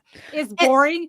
It's monotonous. There's joy, but it's the same. Also, it's scary because I mean, you're like so you vulnerable as also, a stay-at-home have a mom. responsibility to find ways to make it not boring, and like it's true. But like, my point is the young girls want this this lavish lifestyle. They see the Kardashians and think, I want lips, I want a butt, I want that. It's instead of prioritizing home and family, it's about I want this worldly thing instead of like they want to end up on a yacht. They want to be on a yacht. I mean, the best part, I mean, honestly, wanna like be on a for so yacht. many other reasons, but specifically in this regard, it's one of the best times to be alive because remote work is easier to find now than ever before. And there's so many ways that you can be enabled to be at home and be present with your kids. Especially like when they say like 1 through 4 is like the like oh, really? You want to like catch that and like take advantage of those but years. you're rare. You're like one of the few people that can do that. Most kids are raised by the government because you have 6 months or 6 weeks of maternity leave, right? So after that, if you have 2 working people, daycare. they're in daycare. Yeah, well, I mean, like I always say that, and I know a lot of stay-at-home moms. Like most of my friends who have more than 2 kids are stay-at-home moms and homeschool. And the biggest expense with children and the big thing that everyone's like, oh, it's so expensive, I have to have another job, is daycare. Is daycare and it's childcare. And I would rather be a little bit like I would rather take on the workload myself and like maybe even have a little bit more to juggle instead of like just having a job for like the privilege of watching another woman raise my children. You're in your 30s, right? I'm gonna say because of your kids that you're in your 30s. I'm talking about what the 22-year-old is learning. They don't even want to have kids. My daughter's like, I'm never going to live in the United States if I want to marry and have kids. Wow. We're screwed. That's her mentality. That is literally what is she actually scared of? I didn't even want kids until I was like 25. So I mean, like I and that's when I started having them. So I know, okay, but I live in Utah, so I'm just telling you that I do have a different mindset. We get married out of high school, we have kids young. That's the mentality. But I'm saying is the age group that was locked down during COVID, they have this doom look on life, like we're screwed anyway. Might as well spend all of my money, live life to the fullest. I'm not going to have kids. That's what I they can't wanted. afford an apartment. Exactly I what can't they live on wanted. my own. They're doom and gloom. And then there's my son who has a different outlook. So there's this gap. But I'm saying that you say I'll make a sacrifice, yet the Kardashians, the TikTok people, the COVID lockdowns are like, I want more. Family's not enough. They want more than a family, and family's just like, nah. Well, I think that, I mean, that's also something that's programmed into people in the commie daycare system is like just the rejection of the family unit and this idea that like, oh, you go out and you make your own family. It's like, well, you don't need to do that if you have a strong family unit. You, of course, you can adopt people into this, you know, into the circle or whatever. But first and foremost, the foundation of the family should be paramount.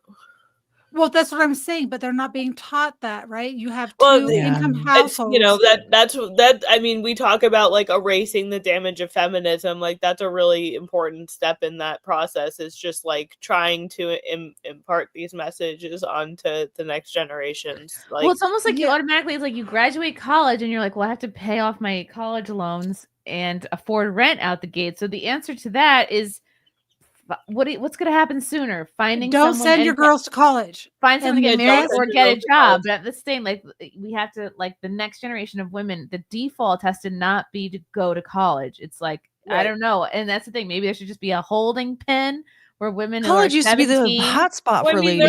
there You are found your female husband. trades. I mean, like, I honestly like graphic design is a great field for women, and it empowers them to be. That's what I was able to start transitioning to be a full-time work at home, like because I had graphic design skills. Like I was able to like. So start try to doing- think not general to yourself, but think as a. No, I'm just saying like these. We can if we can. No, teach but you're women thinking about skills in you order and to you're applying it empower to your them to circle. have like Think- the same way that we teach men to go to trade school for.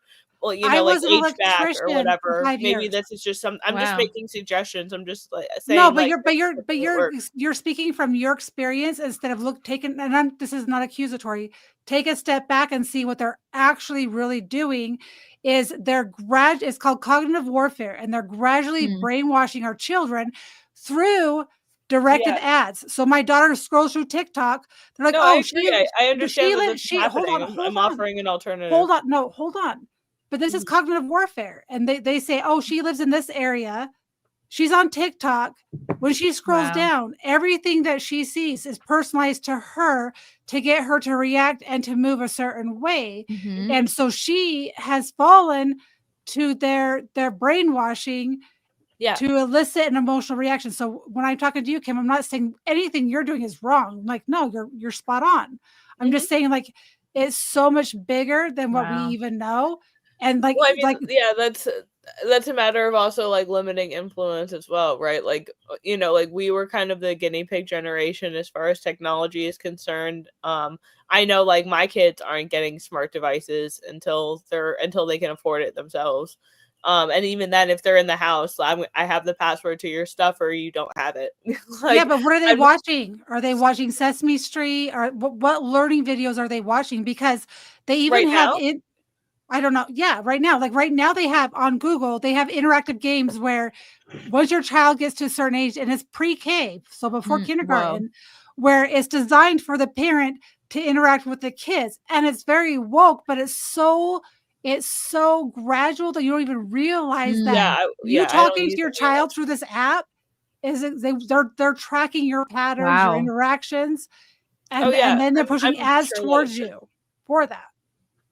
Yeah, no, I'm sure that exists. Our screen stuff is very limited. Wow. So Sally, like, okay, so from what your daughter and maybe her friends are thinking, like they're getting brainwashed specifically from. This is why I never was interested in TikTok, because I just was like, nope, Chinese, no thanks. What are you gonna do? Not let them have smartphones? That just seems kind of like a daunting task. Maybe it just comes down to the parents, and that's the thing. Like, what is a younger girl of, I don't know, post high school, college age going to do while they're just sitting around waiting for a guy to come find them and pay for all their shit? But they're not going out looking for it because they're on their phones. Yeah. Yeah, I was gonna. Well, that's like social media and phones have kind of killed a lot of the dynamic of the courtship social culture that used But to be women, but women are more emotional, so they're easily to manipulate, right? So my son, he would rather be, and both my kids, I raised them the same. Go outside, go play, go hang out with your friends. And the only reason my daughter got a phone is because sometimes I would work and she was at the age where she could babysit. So I needed to be able to talk to her. So she had more experience on the phone. My son could care less because he would rather be outside building a fort, going hiking, going hunting, doing those things. So they're the same children, 3 years apart. She is way woke. He's the one who introduced me to Trump. Trump's going to save this country at 17. That's right? awesome. So that was just the difference, because women are manipulative, more easily to manipulate. Men are more logical. And if you take those devices away from them, you don't give them the foods, the chemicals that make them have more estrogen to make them more feminine, you can eliminate that. So, I mean, it's such a complicated question because there's so many factors in it. But I know there's a difference between my 22-year-old and my son. Wow. Even now, he'd rather go hunting in the mountains for sheds at 20 years of age, but he didn't spend that much time on his phone. And I monitored his game time on his gaming system. She was on her phone all the time. So that's the difference I can see. That's fascinating. So does it take changing young men or changing young women's minds to make better choices? Take their devices away. Just take the devices away? The TVs, the propaganda, and their devices, because as they're scrolling, they're intentionally feeding them stuff that they're getting programmed. Yes. And it's cognitive warfare versus mass formation psychosis, where during COVID, they wanted us all to be afraid. Grandma's going to die, dad's going to die. So you got to stay home. That was more on a broader scale. Well, cognitive warfare is more targeted through technology, through small groups. So you'll have one person penetrate a group of maybe 5 or 10 people, right? And then they'll influence them to think a certain way. So that is what we're up against. And they're going to mostly use your scrolling technology. They know where you live. They'll put people in your life, or they'll feed you things to think a certain way. And they're monitoring every bit of it for what they want.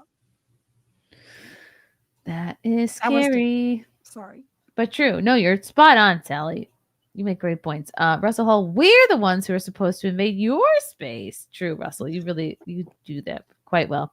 Russell, sorry, spaces. Dreams Lunatic. Chrissy, when you were younger, did you want kids? No, I was very brainwashed, very feminist. I remember I was dating a ex-boyfriend, and I told him, I was like, I think I'm late. And he slammed on the brakes of the car we were driving at the time.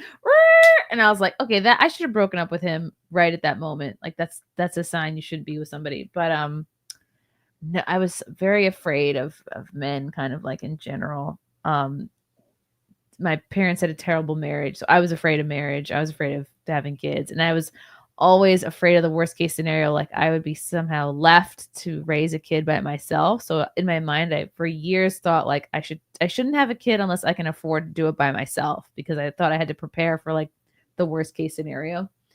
And then I met Frank, and all that just went out the window because I just was with the wrong person before that. So to answer your question, no, I didn't. I was afraid. I was afraid. I was petrified. I had my kids' names picked out when I was 8.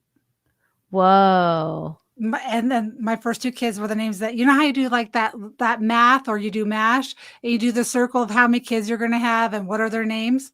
My first 2 kids are the first 2 kids' names that I picked out for boy and girl. Oh.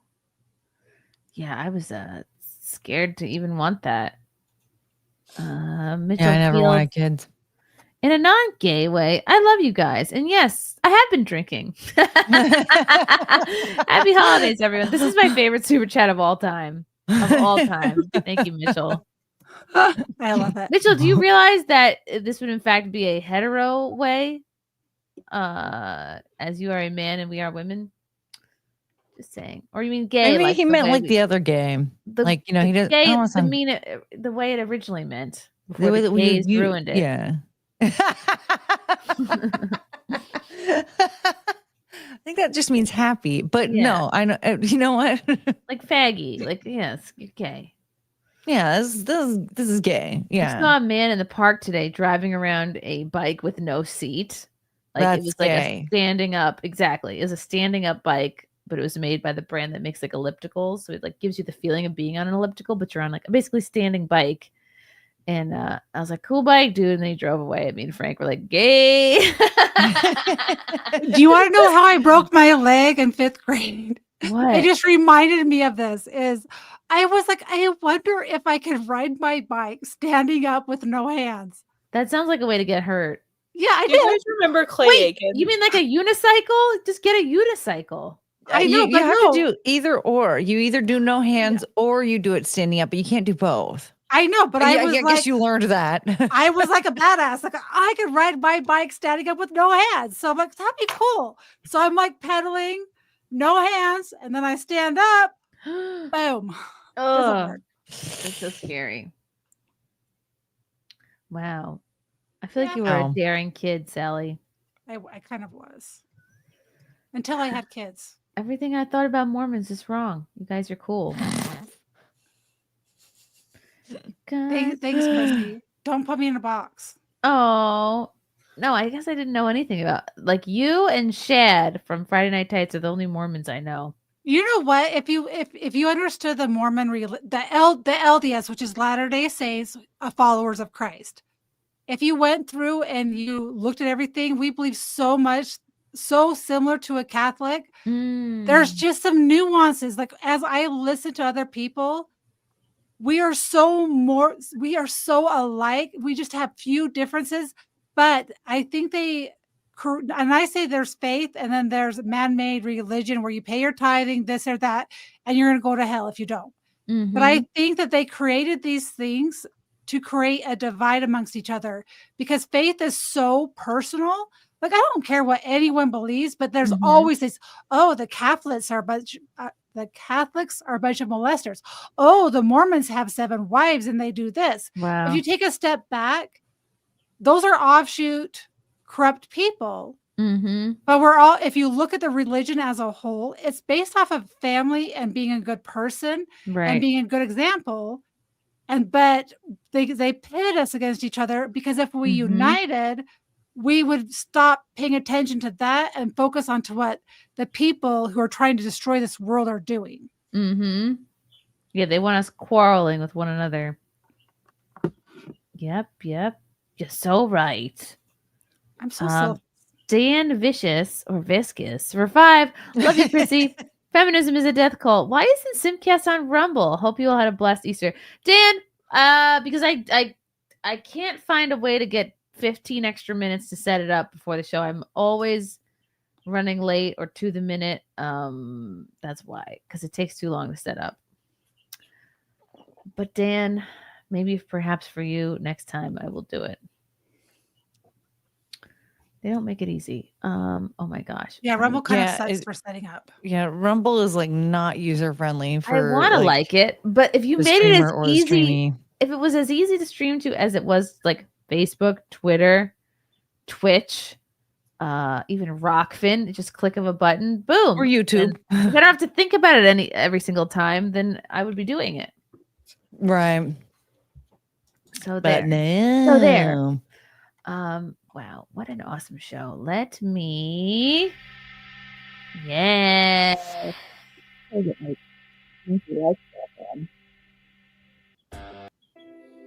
Well. Yep.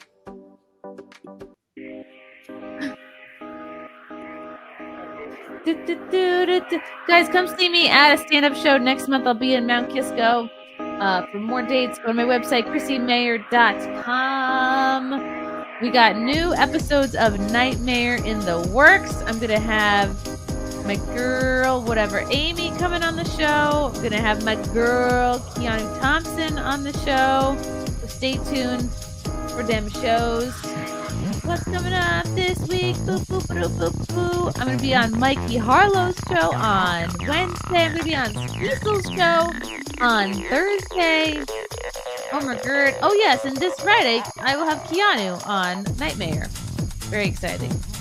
And yeah, that is all for now. Sally, what's going on for you? I am Talk with Sally on all platforms: Rumble, Locals, YouTube, X. You can subscribe to me on X and on Rumble and on Locals. Do so. And I don't know what's next for me. I go by the seat of my pants. I'm getting back on a regular streaming schedule very, very soon because I'm tired of not having a schedule. Kim, I can't help but notice you're not dancing. You're not making the chicken dance. Make the little bird flap its wings. Oh, should I make Chongus dance? Yeah. My back hurts. Make I would pick up my dog, but he would probably yell at me. Make the chick dance. So the things going on with me are, I'm interviewing Joe Exotic on Tuesday. The Joe Exotic? In prison? I used to have a standing call with him on Thursdays, but he's been having a lot of lockdowns and some other stuff. So we're. Did you have to pay him? No. Oh, you want me to pay him? It's not the one we think it is. It's not the guy that's in prison. No, it is. No, it is. You want me to pay him $100 to interview Tiger him? King? Tiger King, yeah. Oh. Wow. I had no idea. She knows him from way back. I don't know it from way back, but his page followed me a while back, and I reached out for an interview, and so yeah, we're doing that. We're probably going to be doing that more consistently. My documentary style interview with Scott Adams about medicinal weed comes out as soon as I hit 5K on Twitter, so enjoy the process of that. We're really, really close, actually, so that's going to happen any day now. And as usual, Tuesday nights, D&D, we've been battling robot pirates, and it's been epic. So make sure you check that out, because it's a lot of fun. Woo! Busy girl, Courtney. Yo, yeah, you can follow me on Twitter. My handle is @Courtney. You can subscribe to my YouTube channel, Courtney Brooke, where I stream 3 times a week. My back hurts really bad. This is hurting me a lot. I might die. I'm all like tired. Why does it hurt to do this? Well, my dog threw my back out earlier today, so I'm still on the mend. But I'm trying. You can't like. I can't just like not dance during the SimpCast dance party. Yeah. Follow Courtney on X, not Twitter, because Twitter is dead. Oh, right. I'll call it Twitter forever. I still call it Twitter. Rhino said his big the yellow boy. Chrissy has taken many for team. I dated a woman that would approve medals for the airline industry, and she convinced me to never fly again.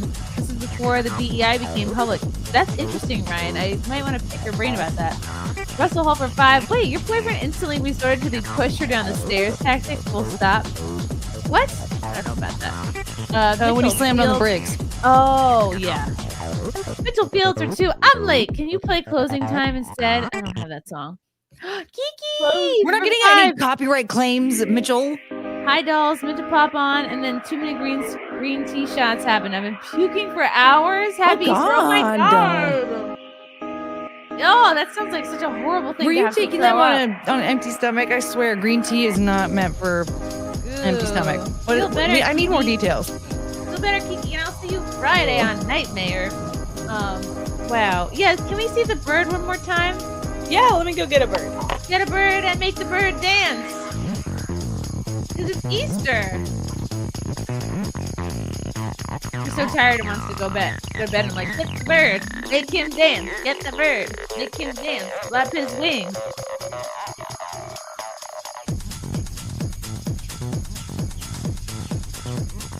Waiting for the bird. Waiting for the bird. Everybody flap with the bird. Dance, birdie, dance. Yeah! Yay! We got it. It's like when you go past a semi truck and you do one of these and they honk. Yeah, I'm like, keep flap, flapping flap, flap, flap, flap, flap, flap, flap, flap, flap, flap, flap, flap. Happy Easter, rhinoceros. And he's prodigy knows his step. They're throwing in the money now that we're kind of close. Oh, you have to do the wings. Flap, flap, flap, flap, flap, flap, flap, flap, flap, flap, flap, flap, flap, flap your hands. Flap, flap, flap, flap, flap, flap, flap your hands. Everybody flap your hands.